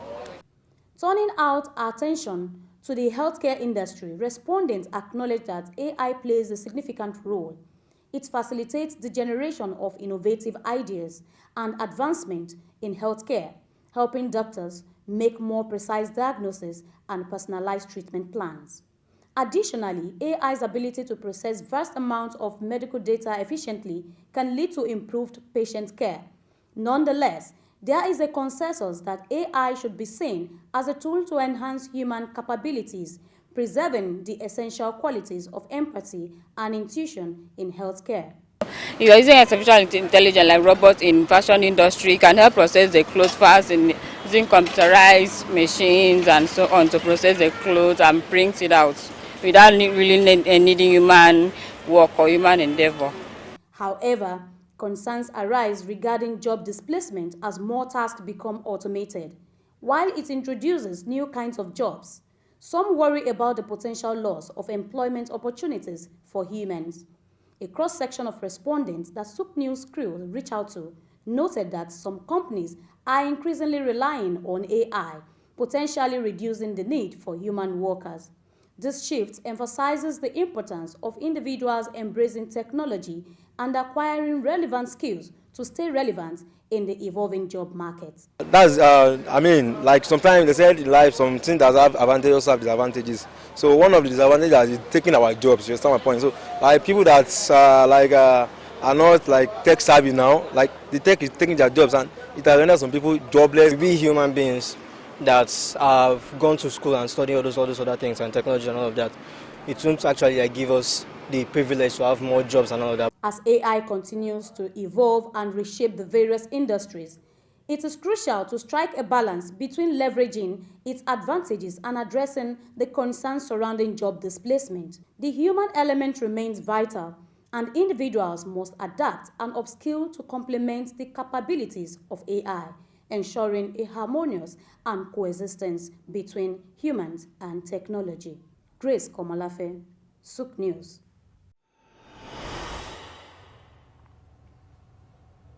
Welcome back. You're still watching Early Exchange on Souk News, and that short report is about the arrival of AI into the world of work and how it's shaping how we work both now and how we will work in the future. When Adam Smith propounded the theory of division of labor, he was thinking in terms of division between man and man. He probably never saw a day to come when we'll be talking about man and machine. When I now come to work and I say somebody is, okay, stay on your lane, I stay on my lane. A robot is right beside me or in front of me and I'm here doing my own thing. I felt insulted actually last time online when a robot was asking me to confirm if I'm not a robot. I don't understand. That happens. Really, when you go to some site, they ask you to confirm if you're not a robot. It is a robot that is asking you to confirm if you're not a robot. Is that not insulting? No, but a human being programmed that into the robot, so I don't think that is insulting anyway. It is just a human being using a robot. Ahmed Jayola, you're welcome to the show. Yes, he is a tech enthusiast and a broadcast consultant. You're looking at me with a techie eye. I don't understand. What's a techie eye? Okay, what is AI for the layman out there? And how is it shaping the world of work? First, I will answer you based on what you said earlier. Oh yeah, start. I'm looking for trouble. Let me find this. I hope you know AI can listen to you right now. Really? And decide to hack your account and maybe post some questionable things and just, deal with you very well for just what you said. Please, before you confuse us, can you explain what all of that means or what you just said? Okay, AI is basically automated intelligence, even though it is called artificial intelligence. It's a process by which most things that a regular human being should be able to do are put in codes and structures and bits and different bytes, and then you have a huge machine processing all those things per second, while it is also learning different other parameters that are fed to it occasionally, and then coming up with a decision-based process. So it's not just someone sitting down and just writing a script and like, okay, so I've written AI. No. It's some doctors were involved, psychologists were involved. How would, if, say, for example, I am supposed to predict that you are maybe going to have catarrh in the next 3 days, how is that possible? There's no human being on earth that can tell you that you will have catarrh in 3 days. However, how about the symptoms of catarrh? What if we put those symptoms in a software? And the software can tell us, okay, so based on these symptoms, whoever it is that is beginning to exhibit these characteristics may likely have catarrh in 3 days. That is AI. Now, AI is not on its own. It's people that decide or, shall I say, initiate all the things that are supposed to be done in AI. That's why you notice that some AIs are restricted to certain functions. It's not, they can't do all things. They are restricted to either being able to give you texts, or some can give you video, or some can even do work automation, but they are written specifically for those, tasks and so on and so forth. Let's come to the task. You mentioned that AI can tell if a person is going to have cold. So that means AI also uses predictive analysis. Yes. So if that is correct, and you just affirmed that now, can that be used to check insecurity? Oh, well, coincidentally, it is already being used to check insecurity. Because I'll give you 2 examples. In UAE and in Japan, you have AIs that, okay, so the AI does not work on its own. You have cameras in a lot of places, if not everywhere. And these cameras are taking video, pictures, listening to you, and there are AI analysts, okay, at the back end, trying to, based on certain behaviors that the police has already put in the system, this person may likely commit an offense in 1 week. They will start watching the person. Trying to track the faces of certain people that probably have been in prison. Okay, this guy is beginning to go to familiar places that he used to go before. Let us start tracking him. So that is already, assisting in curbing, a crime, curbing potential, even potential accidents. The moment a car, for example, I don't want to mention the name because of advertisement, but there are cars now that can tell you that your right tire is going low, and the car can check the temperature of the road and tell you that, okay, if you do not pump the tire so that you have enough grip, an accident is going to happen to you in 72 hours. We have that kind of technology now. So many of the things that we are talking about, insecurity especially, has become a huge conversation. And if a lot of people really don't, they don't ask questions, or they don't notice, but there is a reason for which there's something called the Security Summit. It exists in the first place. Do you understand? There is a Security Summit. There is a Weapons Summit. Many of these Weapons Summits and Security Summits, if you listen to them very well, you would know that AI is beginning to power a lot of weapons. For example, China has launched a plane that is AI powered and AI controlled. Russia has done that too. The US is doing that presently. There are AI controlled missiles already. Then let's leave the sphere of weapons. We are coming to cybersecurity, where AI is beginning to help certain governments to track certain nefarious activities. So AI has, in fact, it's a no-brainer. The human being cannot process information at that speed. Okay, let's look at AI and the world of work, the evolution of work. We do know that any task that is repetitive is gone out of the window. Exactly. If your job can be tracked to a particular sequence of protocols, it's gone. Yes. Now, and you spoke about AI being a part of weapon development. Now, people say in some quarters that AI seems to be poised to be weaponized against humanity. Because now we don't know, how are we meant to relate with respect to the world of work? If job displacement is ripe now, because old jobs are going away, and of course new jobs are evolving, but for only those who have the requisite skill to take those jobs. How are human beings meant to relate with AI? Hate it, accept it, or seek a particular point of compromise and fraternize? So I would ask a question. When the first mobile phone came to Nigeria, how did people react? They welcomed it. Oh no, they did not. I think they did. No, they did not. Okay, how did it? As a matter of fact, they were quite resistive. A lot of them were not even ready to buy. Not only because of the price, but because a lot of people don't understand the technology. A lot of people were saying there is a lot of radiation that is going to be, the moment you have a phone, you start having cancer, you start having this, you start having that. Until everybody started saying that, okay, first person did not have cancer, second person did not have cancer. So why am I not buying it if I have the money? And besides, okay, so you have the days of Turaya, right? The days of Turaya was plagued with a lot of people taking advantage of human beings, where you have one Turaya phone and you are building a house on just phone calls, right? So, but when things started getting more democratized, where smaller phones started, coming to the market, where SIM cards started getting cheaper, you start having a case where people started accepting it. There are still some people right now that will still not use a phone. I will give you an example. My mother has a smartphone. My mother does not use the smartphone. I have trained my mother. My sister has trained my mother. In fact, my sister has to be handling the phone. I'm showing my mom how to pick the call all the time. I'm not saying like, okay, so she should have gotten you. No. So she's like a permanent PA with phone calls. Technically now. Permanent PA. Why? Because she's just not averse to the technology. She's just not feeling like I should be using this. But you see that Nokia 3310, what do you call it, class? Oh, she has 3. She understands that one very well. Do you understand? So the workplace is having the same reaction. We are being, what did you call it now? We're just being uncomfortable.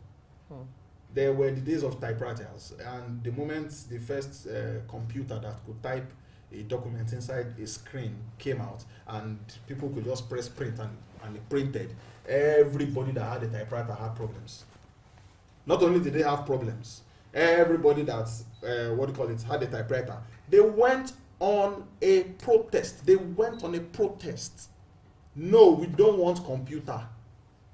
That is what is seeming to happen right now. It's just that we're not protesting publicly, but we are protesting, in our reactions. Like, this thing is going to kill us, this thing is going to attack us, ChatGPT has come to take jobs away from scriptwriters. No! ChatGPT still needs prompts. It still needs to be guided. It's not on its own. If you write me a love story about Nigeria and Shango, ChatGPT does not know who Shango is. Do you understand? Someone still needs to go the length to do the research about Shango. Someone still needs to understand the culture, the tradition about it. ChatGPT cannot write that. So we need to understand that the world of work is only going to get better with AI, not worse. Okay. Access to AI. Okay, Now, sorry to cut you. Except you're in Amazon. Continue. Access to AI. If governments can have AI and they're using it already to augment security, using it for other things, flip the coin. If other persons with very, very bad motives get access to AI, what happens? Okay, so that is the reason you are having the AI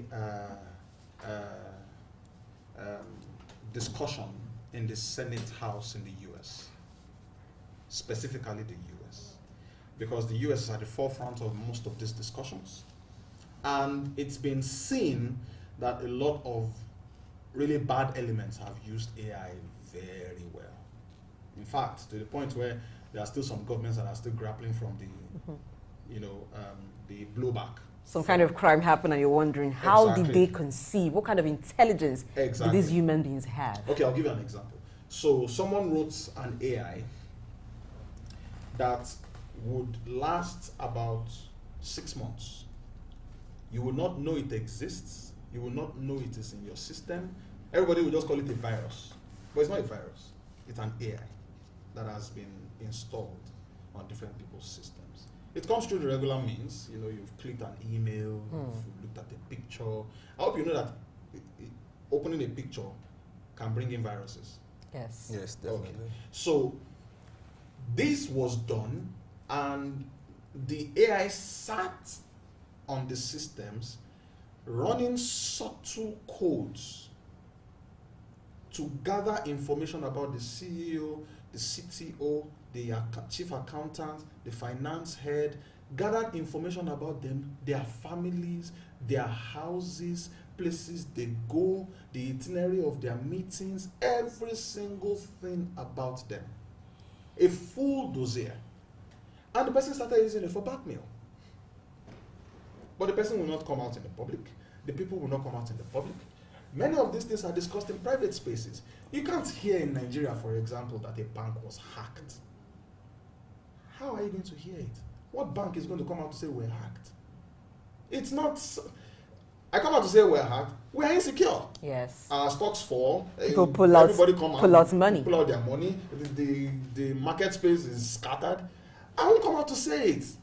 It's not because I am dishonest. It's just because it is disastrous. You understand? So you have governments being attacked every day. Israel continues saying it. America continues saying it. China continues saying it. Russia continues saying it. Every single day they have been attacked. But nobody is going to come out and say, we were hacked successfully.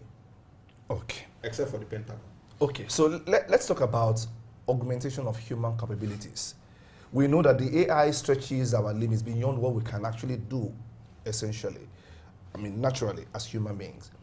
Maybe I should narrow it down to your field, the broadcast space, because you are a broadcast consultant. How has AI augmented capabilities in the world of broadcasting? Well, okay, so in broadcasting, there are a lot of unknowns. Okay? With the advent of AI, there are possibilities that you just basically throw at the AI, and it tells you this is possible, that is possible, and you ask how, and it explains it all to you, and you're like, oh wow, I did not know, right? So take for example, if we are on air right now, okay? There are AI controlled cameras already. Okay. You have seen it in music videos without knowing.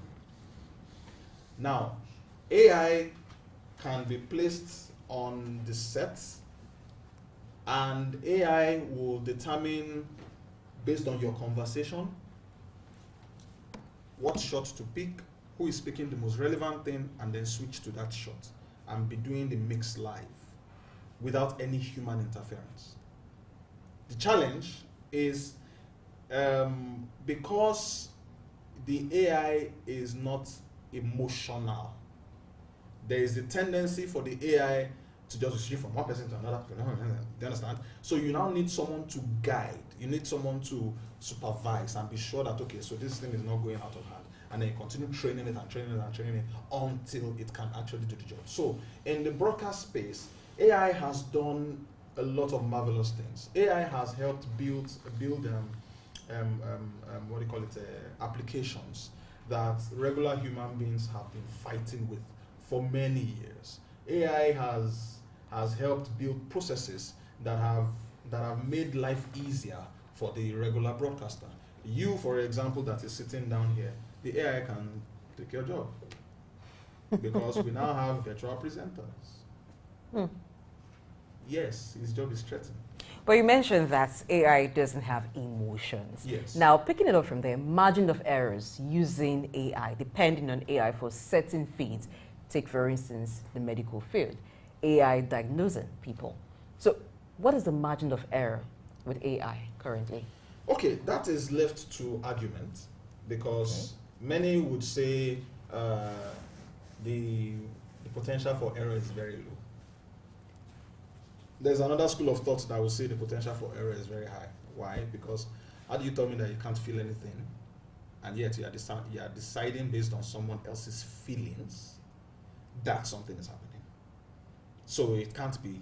No, there must be some pre-installed symptoms that you're just basically using to calculate, and it's not possible for you to read feelings. So the margin of error for AI is variable in some cases. For example, if you tell it that you want an AI to tell you how to, say, find a husband, for example.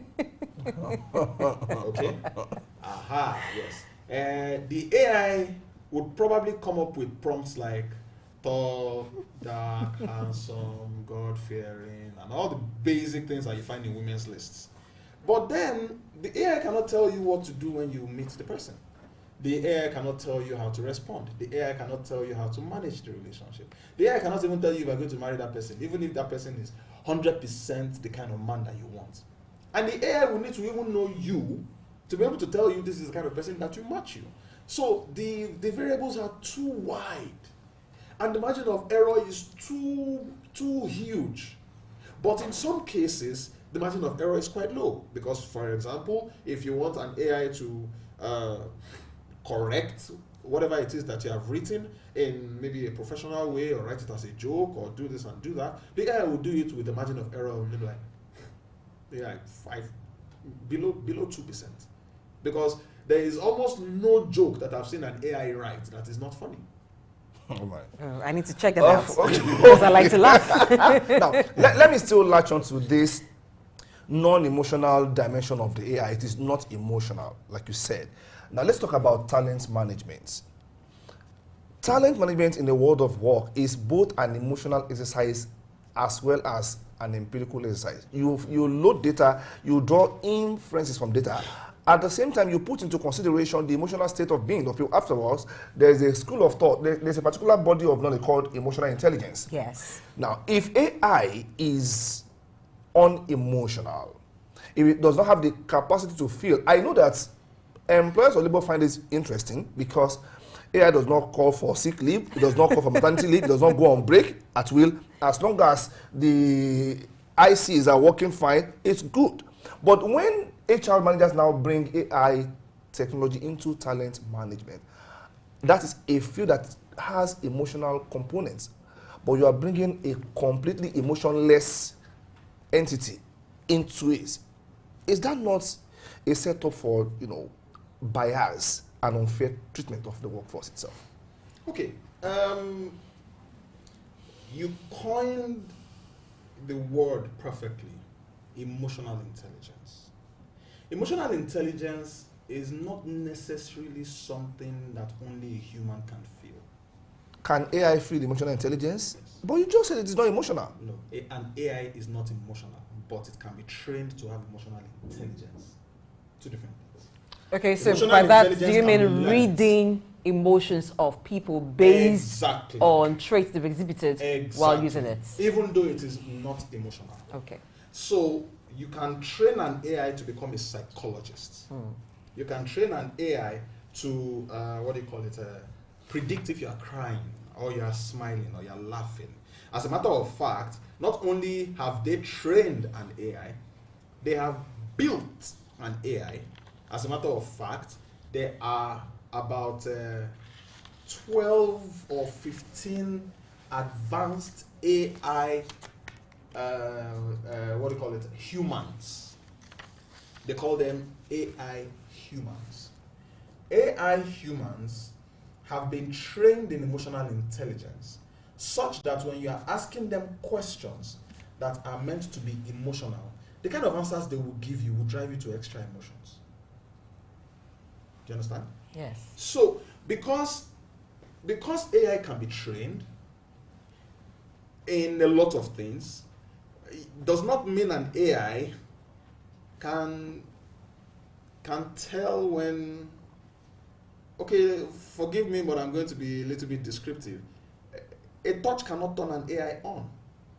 Oh my goodness. It's not possible. Not possible. Even though there are AIs that are sensitive to touch, but they are programmed to say certain things. Not that it is actually feeling the emotion that is, the chemistry. You can't feel that chemistry with an AI. So in other words, there must be human participation in effective use So that is one of the reasons why I said that the HR, I wanted to drive at the HR issue. The HR bringing AI into the workspace, or even bringing an AI human into the workspace, might speed things up, might make things work faster, but who is going to supervise that AI? That's the question. All right. If this is not enough to convince you that the world has embraced AI and for the security of your job and for ease of doing that job, you need to embrace AI. Let's have some motivation so you can at least see things on a brighter note, not just as it concerns the use of AI, but your approach to life and business. So Austin Okere will do that for us.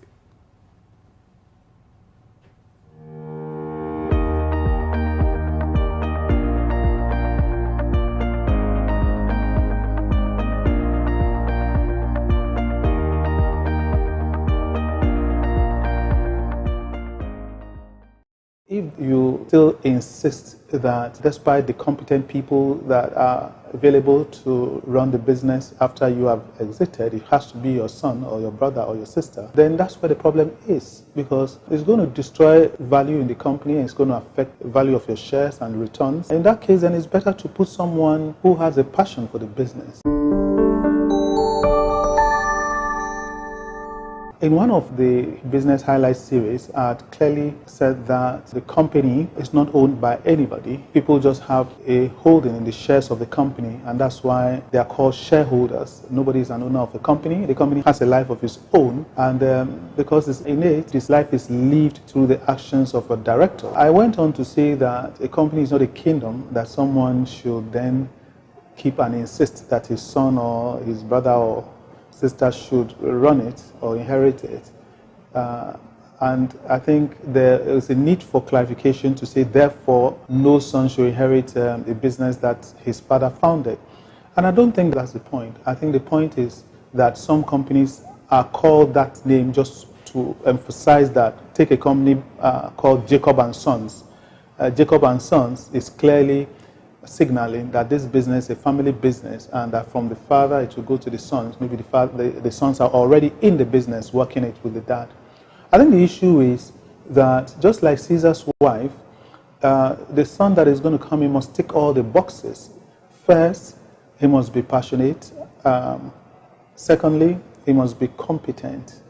And thirdly, of course, he must have character, integrity, just like if you were going to hire an outside person. I've seen a lot of businesses, whether it's law chambers or consultancy firms or IT businesses, that the son have clearly not indicated any passion, but because of pressure feel compelled to go and inherit the business and run it. And more often than not, eventually it dies a slow and painful death. So we're not saying that a son cannot inherit a business that his father started. What we're saying is that it is not mandatory. And if the son should, then he should tick all the boxes. More so as a son, he needs to prove himself even more to be convincing.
Thank you for staying tuned to Early Exchange on Souk News. And today, Lagos State government will embark on its annual tree planting day, which is intended for environmental sustainability. And they are doing this through LASPARK, which is the acronym for State Parks and Gardens Agency.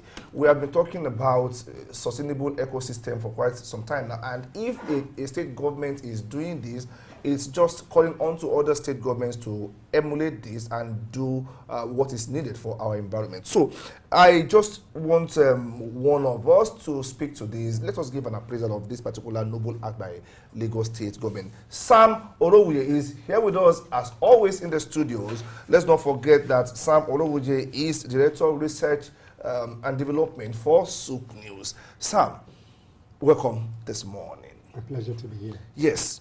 Lagos government planting trees, championing a cause. Perhaps you want to give an appraisal of this. First, we have to thank the Lagos State government for having the tree planting initiative. But beyond that, how sustainable has tree planting been with the Lagos State government in the last 20-something years? But before going to the real issues, we must salute the administration of Fashola, who initiated a policy of planting trees around the city of Lagos for the purpose of beautification and improving on the green ecosystem. But beyond that, how sustainable has the tree planting be, even though it's an annual event? So those are the core issues that we need to speak to. So now let's look at the benefits of tree planting, even as we already considering the challenges and sustainability of tree planting. Now, when we have trees planted in major parts of Lagos State, what look would that give? What feel also will it give? I think essentially the first element is beautification of the ecosystem, a green environment for sustainable growth in terms of the trees. Then in addition to that, just beyond the concept of the annual tree planting, what is important in my view is for the government to mainstream this tree planting into the physical planning and infrastructure department, where it becomes mandatory as a form of law to make people plant trees in their immediate environment. So the point I'm making here is that the Lagos State House of Assembly need to rework the law that established the Lagos Parks and Gardens Agency, so that people, beyond what the government is doing with parks and gardens, people are encouraged to plant trees in their house. So the little setback that you give by the physical planning should be taken advantage of. Then beyond just planting trees for beautification, is the government encouraging planting economic trees, particularly in a coastal environment where coconut is an essential element. And I can make a comparison. If you go to Lomé, that's Togo, you can see a coastal line that is planted with a lot of coconut, and that adds to the beautification and it has economic value. So we do encourage the Lagos State Parks and Garden Agency to exploit those options to extend beyond the gardens. Maybe because Lagos doesn't have so much of land space, a large chunk of the real estate of Lagos is occupied by water, as they say.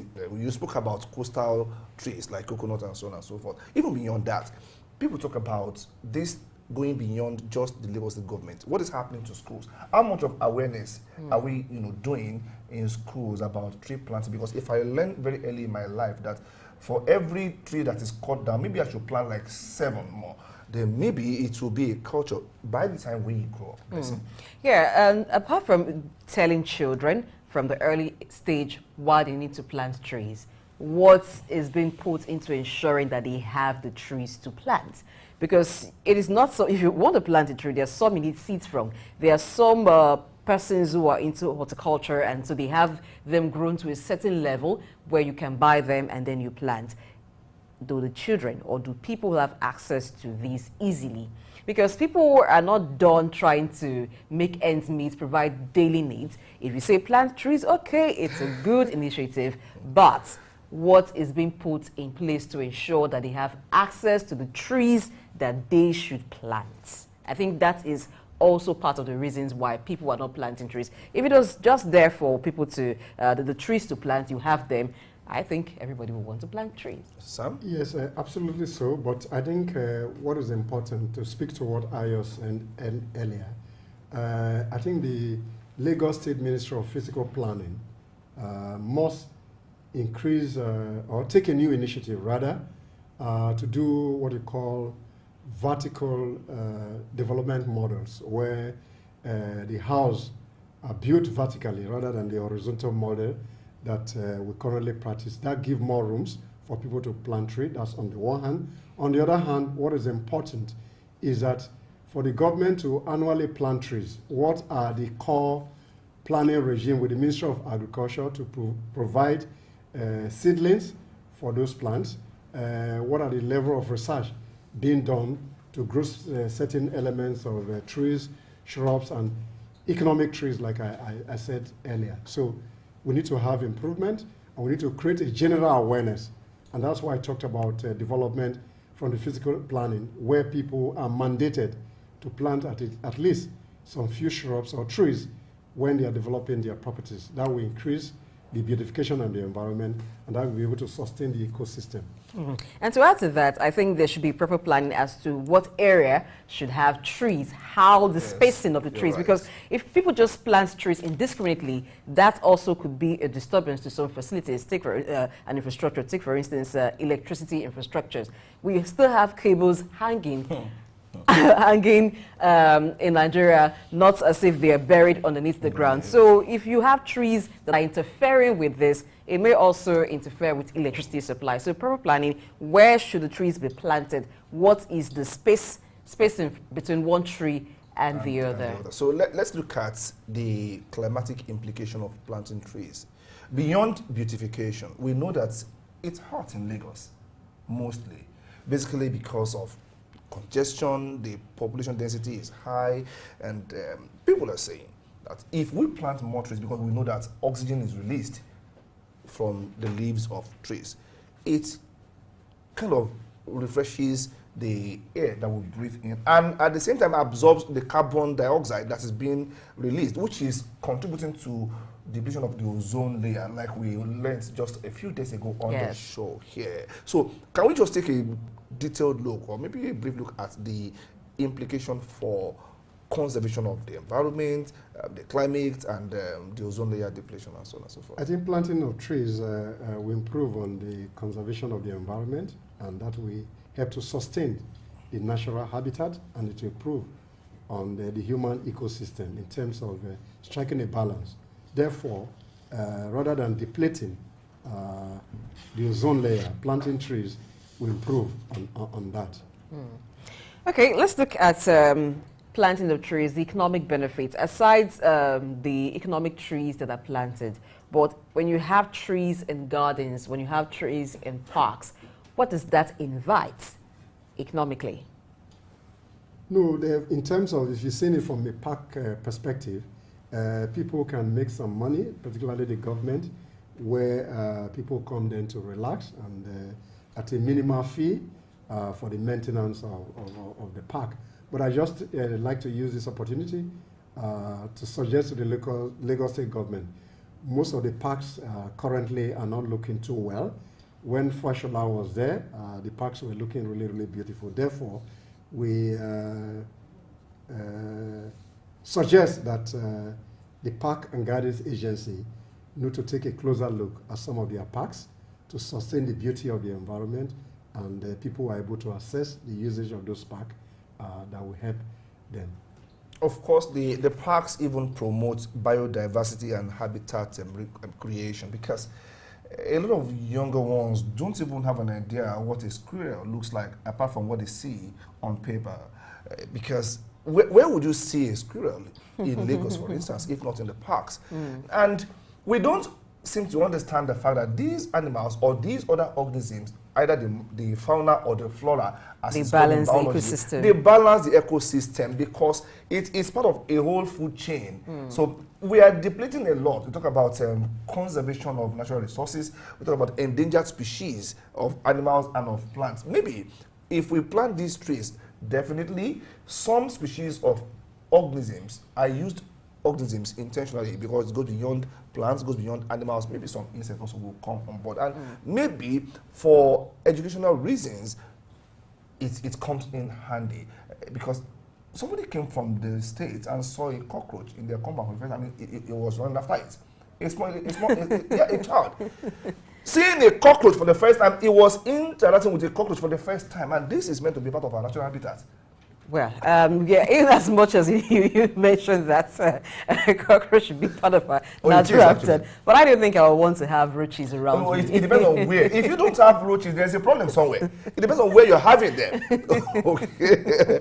All right, Sam, on the very last note, because we're out of time, what would you say to the community, to people in the community? Because if each person plants one, and let us assume that we know where to get what to plant, like Blessing says, don't we think it becomes easier for us to restore the lost beauty, the lost aesthetics of our environment? What do you say about community participation beyond what government is doing? I think what the Lagos State government is currently doing with the tree planting, good initiative, but what is important is that this must go down into the local government and local council development areas and begin to work with the communities to upscale tree planting in a sustainable manner and in a planned manner. And this must equally go into urban planning and urbanization policy of the state so that people don't plant trees haphazardly. But I think the community should take more initiative in terms of driving the process. So therefore, the Lagos State Parks and Garden, as we plant trees today, we want you to sustain the awareness, particularly at the local level, go to schools and let people adopt a tree process, then equally liaise with corporate organizations and let they get some benefit or compensation for helping to grow that initiative. Now, apart from planting trees for aesthetic value and also to help with climate change mitigation, it is also important that every state in the Federation should embrace the culture of tree planting, because one challenge that has also resulted in the hike in furniture products is deforestation. So we need to also look at that, not just for the aesthetic value. And I'm also looking towards Lagos, where you have beautiful trees planted in certain areas to provide us serenity, because there's so much tension in the environment. So maybe after the day's work, you could just go somewhere and relax and just breathe in fresh air and you can think properly. So maybe that will also reduce a lot of anger that we see people display, because then they are calm and it is all good for all of us. So if you can plant a tree today, of course, join the move that the Lagos State government is championing by planting trees. If you are someone who is into the timber business, if you fell one tree, please plant 5, not 1. It is 1 for 5. No, I will say 10. I will say 1 for 10. 1 for 10. Okay. We've got a quick break. We'll return to do so much more on Early Exchange. You don't want to miss out on what's next. Stay tuned. It's still early to go.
It's Friday and we welcome you back to Social Feeds, where we discuss trending business, economic and developmental stories on social media. My name is Chilu Tautulu. And I'm Alex Oteri. How are you doing today? I'm great. Thank God it's Friday. Exactly. All right, Luther, it's a great day to talk about the latest happenings across the world, and we will keep you informed and also make you part of the conversation. That's right. Your comments are very important as they will be read and talked about. Without further ado, here are the top 3 stories trending on social media feeds. IPOB, 500 billion naira palliative, and also Saudi Arabia. All right, starting off with the first story, IPOB is trending again, and this time it's because of a Nigerian businessman and former presidential candidate, Peter Obi, who made a certain tweet concerning the insecurity in the country. Now, it was a very long tweet, but for the sake of time, we will be cutting it short. Now, let's take a look at part of the tweet. The rising insecurity in the country leading into mindless bloodletting, particularly in the north-central zone of the country, and the continued disruption of business and social activities in the southeast are all becoming very worrisome. Indigenous peoples of Biafra, IPOB, when the body was publicly denied issuing such directive. What is going on in the southeast, therefore, is essentially a criminal activity that must be nipped in the bud, with all hands being on deck, security agencies and the people alike.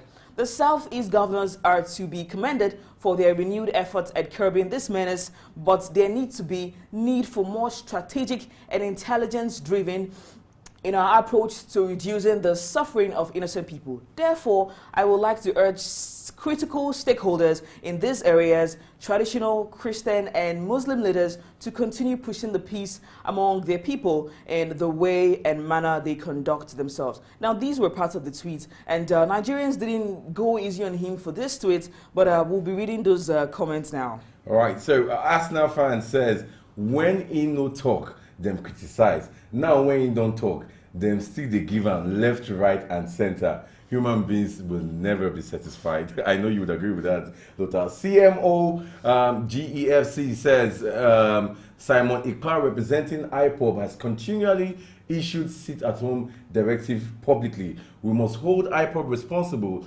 and anyone affiliated to or identifies with them, and we cannot condemn the manners they perpetrate and also absolve them of it.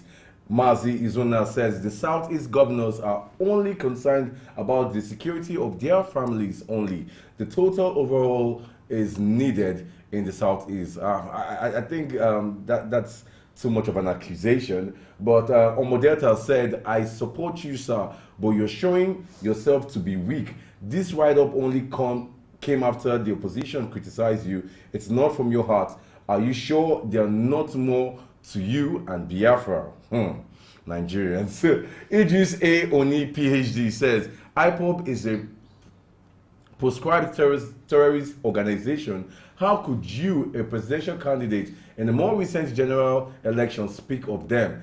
They are enemies of the nation and have killed many in the most gruesome ways. Have you no sincere advisors? That's the tweet on that, but I don't know, but Nigerians seem to be giving Peter Obi some bass-boos of late on Twitter. Well, that aside, many may agree to what he said and many may not agree. But I think the issue is the message he's passing. This issue of the sit at home, it has caused a lot of things in the Southwest. Yeah, economic activities are being crushed down because of this. And not to talk about the safety of the lives and citizens right there at the Southeast. I think they really need to address that. That's talking about the presidents and also the governors in the Southeast part of the country. But let's go to the second tweet. Yeah, the second trending issue today is the 500 billion naira palliatives, and here is why. Now, the Nigerian House of Representatives has approved President Bola Ahmed Tinubu's request to amend the 2022 Supplementary Appropriation Act.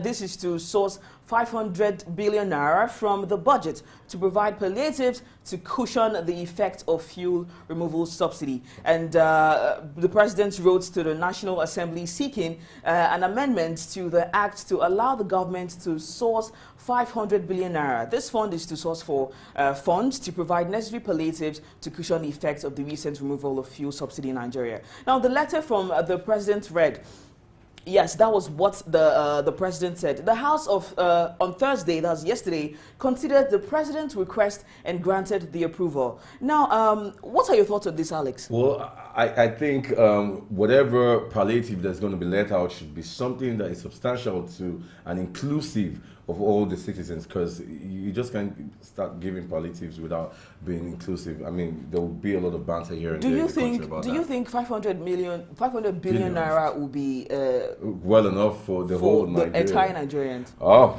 I beg to differ. But let's get the tweets.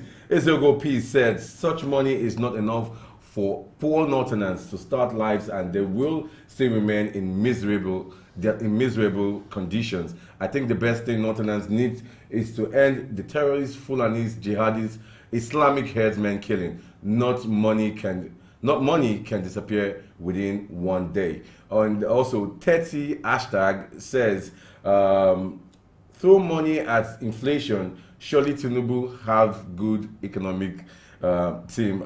Do you think about that? I was thinking about that, like in the inflation rate. I think that tweet is a sarcastic tweet. It is actually, because take it or leave it, throwing such money into the economy is going to like increase the inflation rates in the country. And already, this is something that economics and statistics has been dealing with about the inflation rate in Nigeria. But Stephen Adeyemi says, how do you know them without data? Poorest Nigerians don't have accounts. That's some truth there. Yes. Almen said, honestly, this Bola Ahmed Tinubu is one of the most brilliant and honest presidents.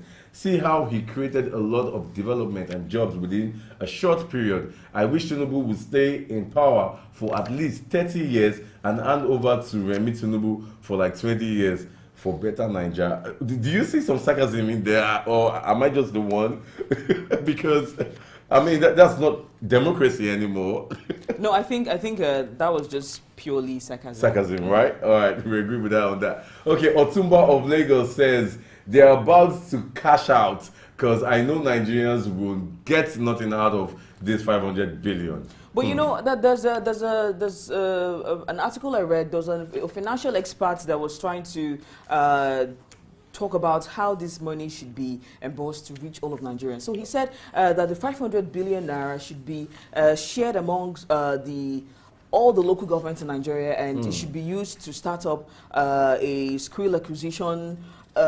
I don't know. I think I beg to differ, because I think we've had lots of skill acquisition programs in the country, but this subsidy, this palliative, is actually right after to cushion the after effect of the removal of fuel subsidies. So what I think we should be doing is we should be sourcing for alternatives for transportation in the country. And I think if at all there is money to be shared, someone said, is there enough data? Is there like an appropriate data to share this money? Because now they're saying that everything has skyrocketed in the country, and people need money to source for one thing or the other. It's just like I tell you that I'm hungry, and we both know that the amount of money that would be enough for me to get a plate of food is 500 naira, and you just throw 20 naira at me so that it will just be in the books that you give me money. But that won't be enough. Like I said, if we can look for source for alternative to transportation, would definitely go a long way to impact the economy, because I mean, food, vegetables and food items that are needed would get to people more easily, and it would actually subside fuel consumption in the country. But let's go to the third trend. All right, Saudi Arabia is last on the social feeds trend for today, and that is because they are dominating the world of football. Now, Al Ittihad are set to approach Liverpool with a concrete offer to buy Fabinho. The Saudi Pro League club's bid for the Brazilian international, aged 29, is expected to be worth £40 million, and it is anticipated a decision will move quickly one way or the other. Now, Liverpool's main opposition to any move would be letting their starting number 6 leave without a replacement. The club have already signed Karim Benzema and N'Golo Kante this summer. Saudi Arabia are not even playing in the world of football. I mean, they are dominating buying clubs, coaches, and players. They recently got Steven Gerrard. Exactly. And they're just doing all these things unprovoked. What are your thoughts on this, Alex? Well, I can tell you for a fact that they're actually bringing the big guns into their league, and they want to see it prosper. I mean, when you have such money, you definitely want to create something that has been replicated, that has been doing well all along in the Western world. And I think it's a good development for them, because they've always been known for oil money, and they're trying to shift away from that. But if indeed that is true, there were so many people bashing them for buying Fabinho, for their choice of player to be bought, be Fabinho, because they're like, according to them, this is not me, the Fabinho is sort of, they're like, can't you see other players? Okay, can't you see other players? The thing about it is that Fabinho in that league is a big gun. Take it or leave it. In Premier League, he might not be doing so well because there are other players, young players, that are way better than him. Are you trying to say he's going to be a local champion in that league? I didn't say that. I didn't say that, but I mean, he's going to do definitely well. But let's get to the tweet. Oliver Tibbs says, Steven Gerrard helping Liverpool, appreciate this man. Selling old players for high fee is a very good one. Let Liverpool use the money to get new younger players, Lavia, Pogba, and Neymar. I don't think that fee would be enough for Pogba or Neymar. I don't think so. That must have been a joke. Hunter said, Al Ittihad, on behalf of Manchester United, we would like to remind you that Maguire and Martial are available at cheap rates. See you soon. Okay, I'm a Manchester United fan, and I'm also going for this trade because but you know, I feel like we need to offload those players. But you know, when Maguire and Martial leaves, who will? Oh, we have quite a handful of replacement, and also don't forget that our coach Ten Hag is also doing a lot to get more defensive, and I think he's doing more on the defensive midfield, so he can actually block the defense. So we're not doing football analysis now, because now you are trying to project. No, I'm not going there. But let's go back to the tweet. John Sargent says, gonna be risky for Liverpool next season. Yes, they're gonna have to sign 3 quality midfielders, but asking them all to play together straight away is really risky, and I agree with that. Zinger said, now that Saudi club are about to poach Liverpool players, Liverpool needs to investigate as well, to be investigated as well as Chelsea. I don't really know why that is coming in, but let's see what Avi has to say. Avi said Chelsea and Liverpool rejoicing with some Saudi cash, while United can hardly milk English team for 20% of the players' actual value. Shake my head. Wow. Twitter users, you just can't help but love them. But okay, let's wrap this up. All right, that's all we have for you on the social feed today. And lastly, always remember to keep an eye on your competitors. Analyze their social media strategies can help your businesses stay innovative and competitive in the ever-evolving digital landscape. Well said, Lothar. That's all we have for you at this time on today's segment of Social Feeds. We hope to find some more insight for you, valuable insights for you next time. Yeah, thank you for joining us, and remember to tune in next time for more exciting discussions on the social feed. Until then, stay connected, stay engaged, and make most of your social media feeds. My name is Chilo Tautulu. I'm Alex Oteri. Stay informed.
Nice one there, Luther and Alex. Good to know what the conversations are around on social media.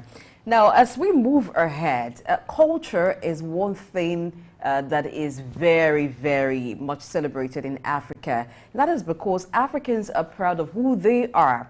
Now, Nigeria has diverse cultures. Each of them is beautiful and interesting. The focus today is on the Igbo fashion. Hence, Femi Wash Limited is having a partnered event called Igbo Fashion Week. Have you heard of that before? This report will provide you with insight, and we'll be back to talk about it. Stay. Dynamic, industrious, and ever proud of their heritage, the Igbo tribe of Eastern Nigeria stand distinct and will not be mistaken for any other tribe. Okay, basically they are always very fair, the Igbos, and they are male and handsome, their female are beautiful. And when they speak to their intonation, like they want to say head, they say head, see your head big. Sometimes if I go where they say rice, I go first ask whether you get banga soup. Because I know to like stew. Understand? Some people know be like your own.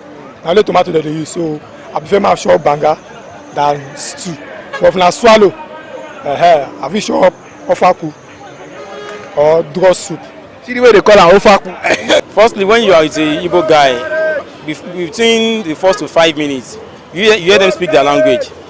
So it's always easier to identify an Igbo man because within the first 5 minutes of being with them, they will say something in Igbo language.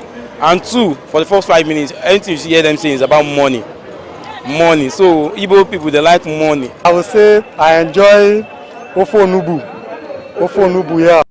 From music to literature, theirs is a culture that will rub shoulders with any other culture in richness, diversity, and global relevance. It is this acknowledgement that prompts Femi Wash Limited, owners of Souk News and Wash Radio, to put their muscles behind a novel idea called the Igbo Fashion Week. The first of its kind, this prestigious event is designed to celebrate and showcase the rich cultural heritage and designs of the Igbo people in Nigeria. The Igbo Fashion Week is actually a global event. It's slated to hold yearly all over Nigeria, and we actually seek to expose local designers to the world. These designers, they could be upcoming, they could be established, it doesn't matter, but we just want to use the Igbo culture, the rich cultural heritage of the Igbo people to showcase fashion designers and the talents that the fashion industry has got to offer Nigeria to the world. So yes, that's basically what the Igbo Fashion Week is all about. The Igbo Fashion Week is actually a 3-day event, and we are starting off on the 10th of November 2023 and we're running through the 12th of November 2023. So this year, November 10, 11, 12, the Civic Center, Victoria Island, Lagos, the Igbo Fashion Week holds. So stay tuned. The brainchild of Victor Wash Oluwafemi and slated for August 2023, the Igbo Fashion Week will provide the platform for both emerging and established Igbo fashion designers, models, and industry professionals to showcase their talents on the global stage. Ayo Jimmy, Souk News.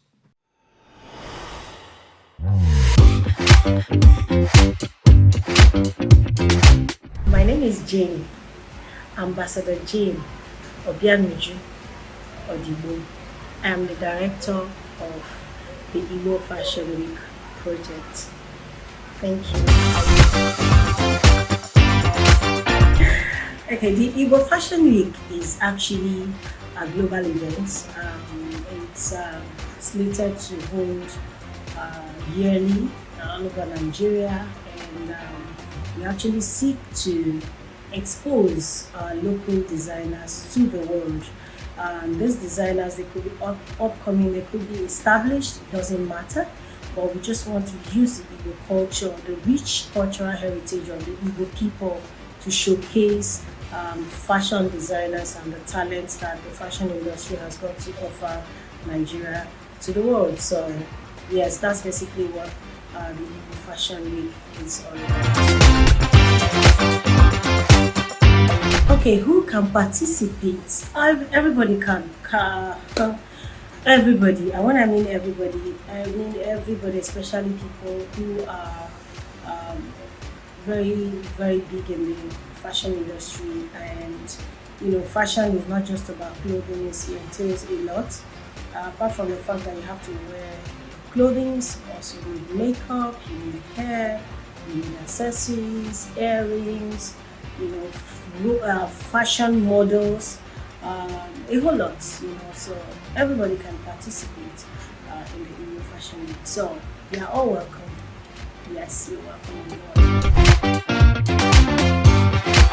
Okay, the Igbo Fashion Week is actually a 3-day event, and we are starting off on the 10th of November 2023, and we are running through the 12th of November 2023. So this year, November 10, 11, 12th, the Civic Center, Victoria Island, Lagos, the Igbo Fashion Week holds. So stay tuned. Okay, some of the benefits of sponsoring the Igbo Fashion Week is what we call brand exposure. And for us to expose your brand to so many other people, we need to do what we call targeted audience kind of marketing. So we are targeting other people who are interested in what you are selling, especially when it has got to do with the fashion industry, culture, tradition, and people who are actually interested in the Igbo race and culture. So yeah, and of course through there we get networking opportunities. You have a chance to meet up with like minds, exchange views, and just generally talk about what you do together. And we're also going to be giving a wide media coverage. Yes, we are going to cover the events, and it's going to be widely broadcasted. So yeah, not just a few benefits of being a part of the Igbo Fashion Week 2023 project and beyond.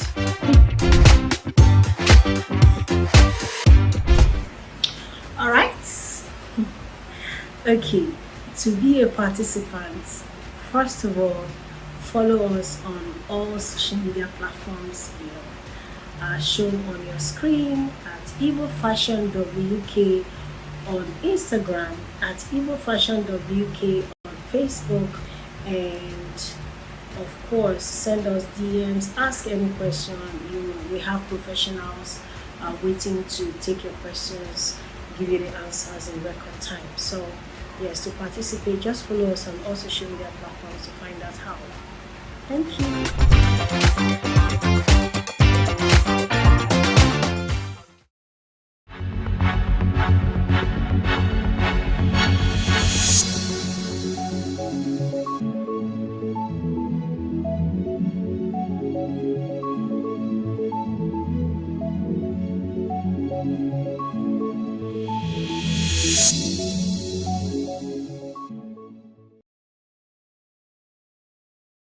Welcome back. You're still watching Early Exchange on Soup News, and you have feelers of what is to come, what is being planned, and what is in the pipeline. It's all about a tribe that we are all proud of in Nigeria, the Igbo, like you say, Igbo. Igbo. I have to be careful what I say because I don't want to say the wrong thing and mean something else entirely. But then, I think it is applaudable that a media house is taking this bold step to put into the front line the rich Igbo culture, because the media has always been an agenda-setting platform anywhere in the world.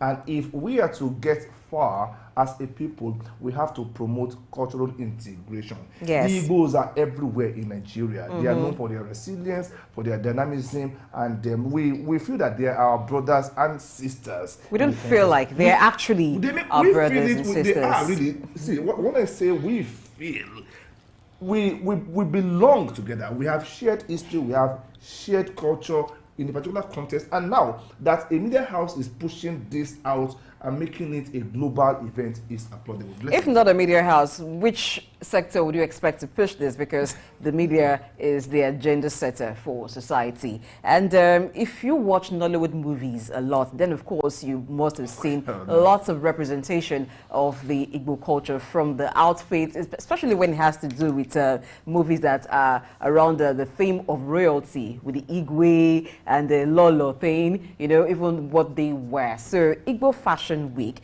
a Femi Wash Limited partnered event. Yes. We have with us the Vice President of Femi Wash Limited, Idausa Usamanze. Idausa. Morning. Okay. You've been here before, so I was about asking you earlier why this, but now I can see clearly. I can see the Igbo. He's actually wearing the T-shirt that says Igbo Fashion Week. You cannot see the fashion because of the economy of. Yes. Okay, I understand. My emerging economy. You see, imagine. So, what is the interest of Femi Wash Limited in Igbo Fashion Week beyond being a media house? Well, like we have made very clear from the one, Femi Wash had been involved in policy research and training and building capacity to see how we can forge a nation that is united in purpose and driven to growth and development.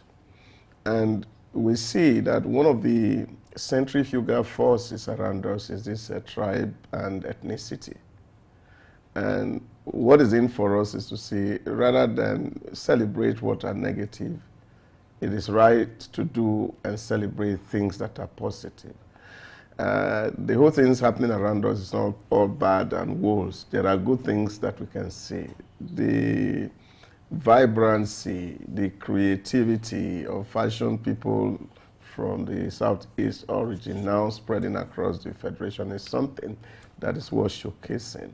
And of course, like you know, clothing is a very big industry globally, and fashion is a big industry. So why not project it? Let people see the beauty, let people see the radiance, the elegance that the Igbo stuff is made of. This is really driving force, and it's for us to see how we can actually forge a national integration, that there is strength in diversity and it's always not weakness. Taking it from national integration and strength in diversity, Nigeria, of course, has a very diverse culture. Now, all those people who have watched this who are not Igbos may be wondering, why not Yoruba Fashion Week? Why not even Edo Fashion Week? So what's next after Igbo Fashion Week? And will it be a yearly thing that every year we get to celebrate one culture after the other? Well, Igbo Fashion Week is going to be an annual event. It had come to stay. We're going to do other things that have to do with other ethnic groups, and as time progresses, a whole lot is on the pipeline.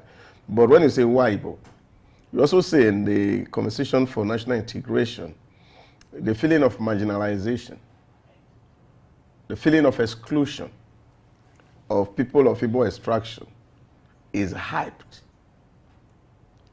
but which actually is not true. And so, choosing Igbo is strategic for us to say, oh, we are non-Igbos, but we are projecting Igbos. Oh, that's strategic. Yeah, and very so that is what it is. So we are not Igbos, we are projecting Igbos. And people were wondering, you are not Igbo person, so why are you interested in Igbo culture? We love it. Okay. I can't wait for the 10th of November to wear my own Ishiagu, you know, and then look like a real proper Igbo man. So it's just to say that there's nothing wrong with us. There's nothing wrong in our being different in terms of the language we speak, in terms of the food we eat, or the way we dress.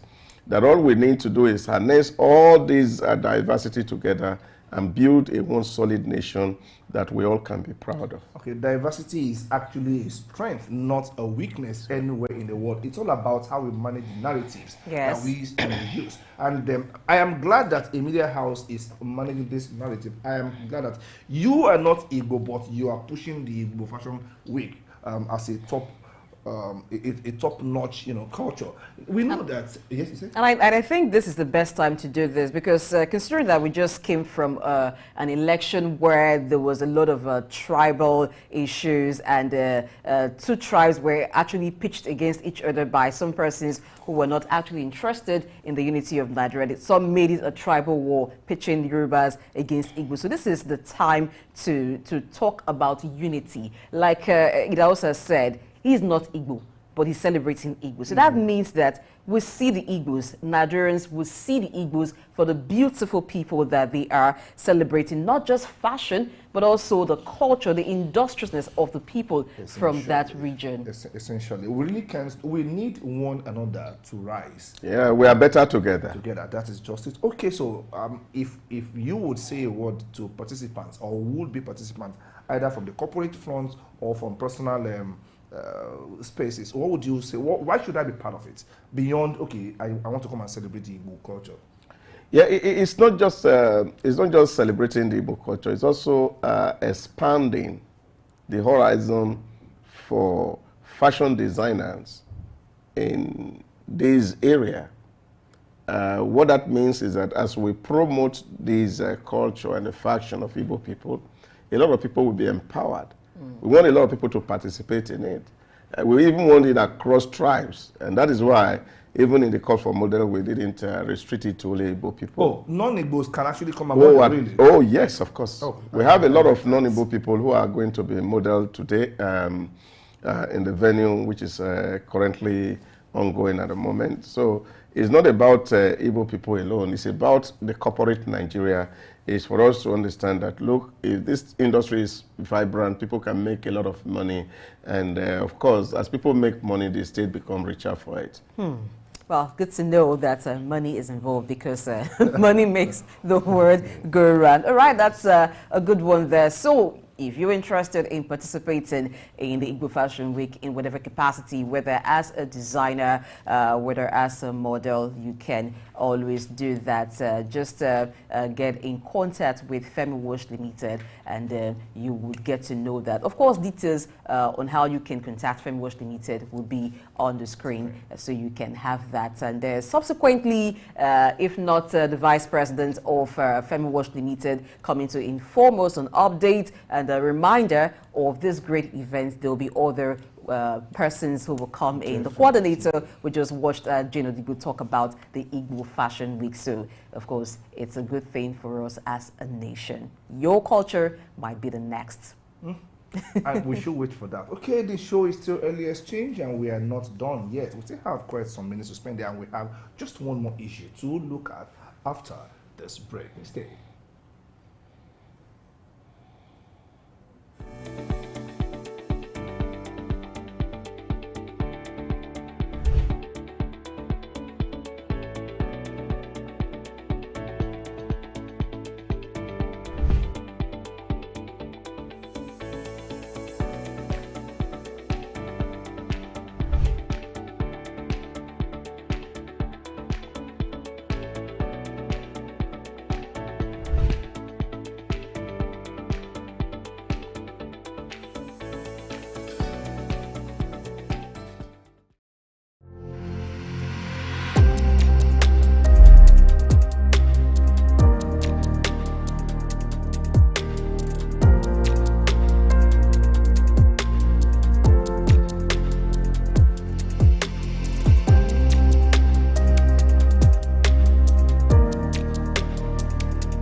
It's good to know you're still there watching the Early Exchange on Sook News. Now let's talk about youths and skills. Is the right time to do so. Tomorrow is going to be World Youth Skills Day, and that's July 15. But this is July 14, so let's prepare your mind ahead of tomorrow. Now the theme for this year's edition is going to be skilling teachers, trainers, and youth for a transformative future. I like the theme because skilling teachers. So you need to skill those who will skill others, Yes, skilling teachers and trainers for a transformative future. It's some kind of train the trainer.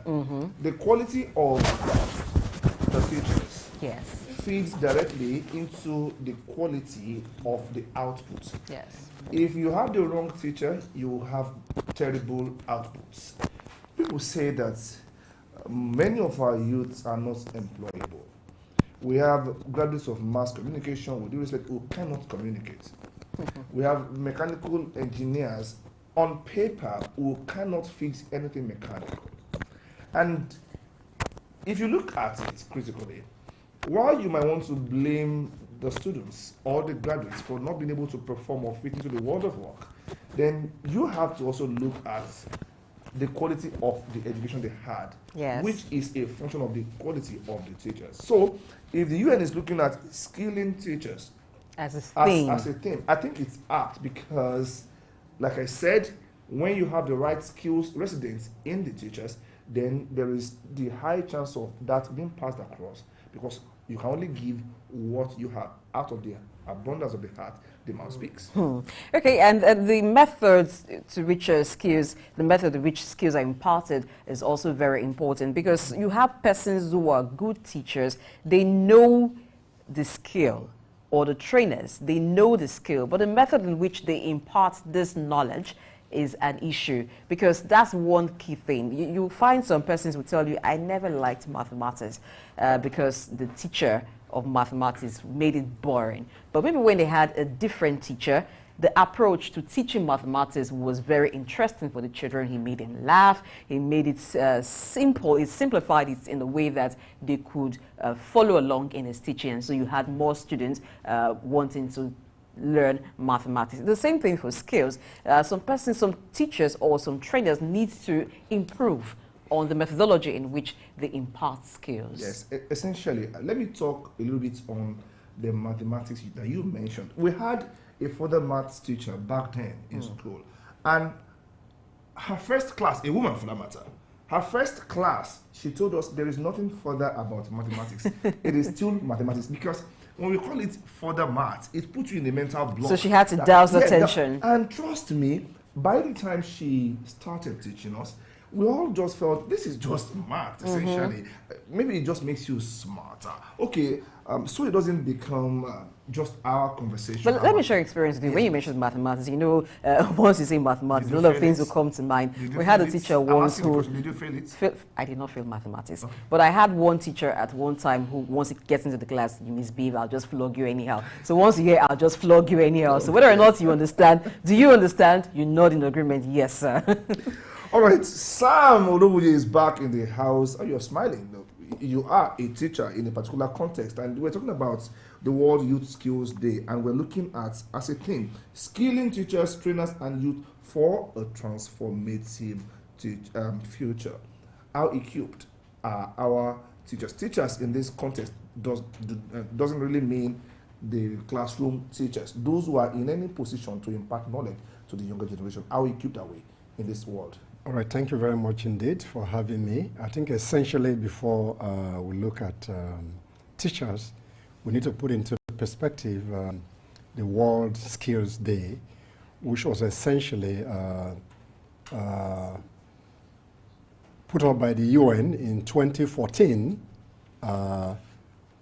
with a view to upscaling skill set for employment, decent work, and entrepreneurship by the United Nations. So it's a great day. So the essence of that is for youths to upscale their skill set so that they are in line with the Sustainable Development Model. So what is important is that for you to upscale skill set, you need teachers to do that. So the day is set aside where there is an opportunity for people to look at the three key elements which I mentioned earlier: employment, decent work, and entrepreneurship. So this year team is targeting the teachers. So, and when you are targeting the teachers, what do you do to upscale the skill set of youths for employment, for decent work, and entrepreneurship? So the teacher themselves need to be equipped in the skill set that they need to impart the youths with. We'll continue with the conversation after this report on World Youth Skills Day.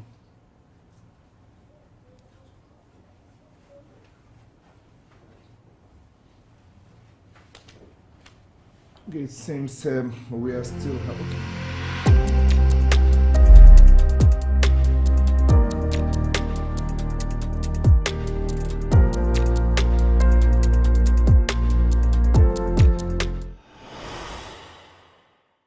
To fit into today's workplace and that of the future, young people need usable skill.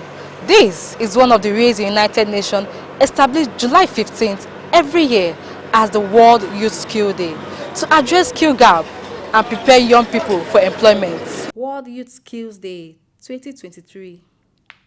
Empowering teachers, trainers, and youth for a transformative future. In 2014, the United Nations General Assembly designated July 15th as World Youth Skill Day. This annual observance aimed to recognize the importance of equipping young individuals with the necessary skills for employment, decent work, and entrepreneurship. Drawing and painting helps express yourself and things you like to do. So, and you can also, like, I think there's a source of income in it. So, like, you can sell your paintings and stuff. And yeah, that's why I want to do it.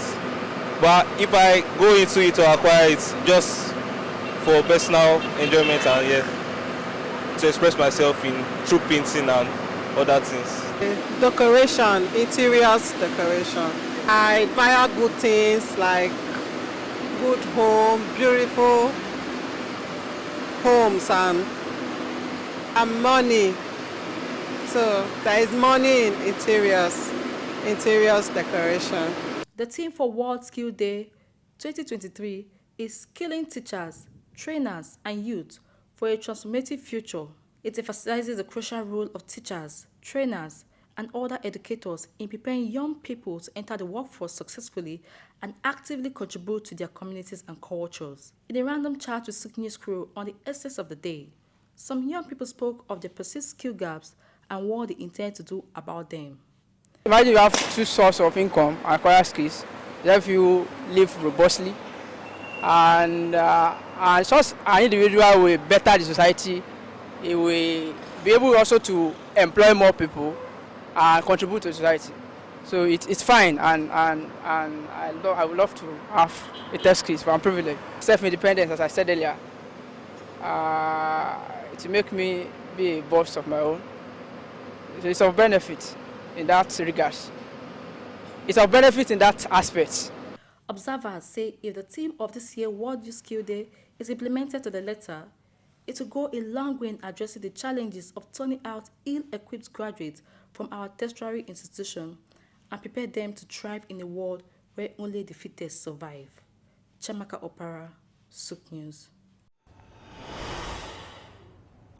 All right, thank you for staying with us. Now, while watching the report, one of the skilled persons talked about money being in skill transfer. But let's look at effective skill transfer. For some, it seems to be, I have this skill and I'm calling for persons to come learn. They offer training, but not much is being put into ensuring that that knowledge is adequately imparted. So what are the things that a trainer must consider in ensuring that skills are effectively transferred?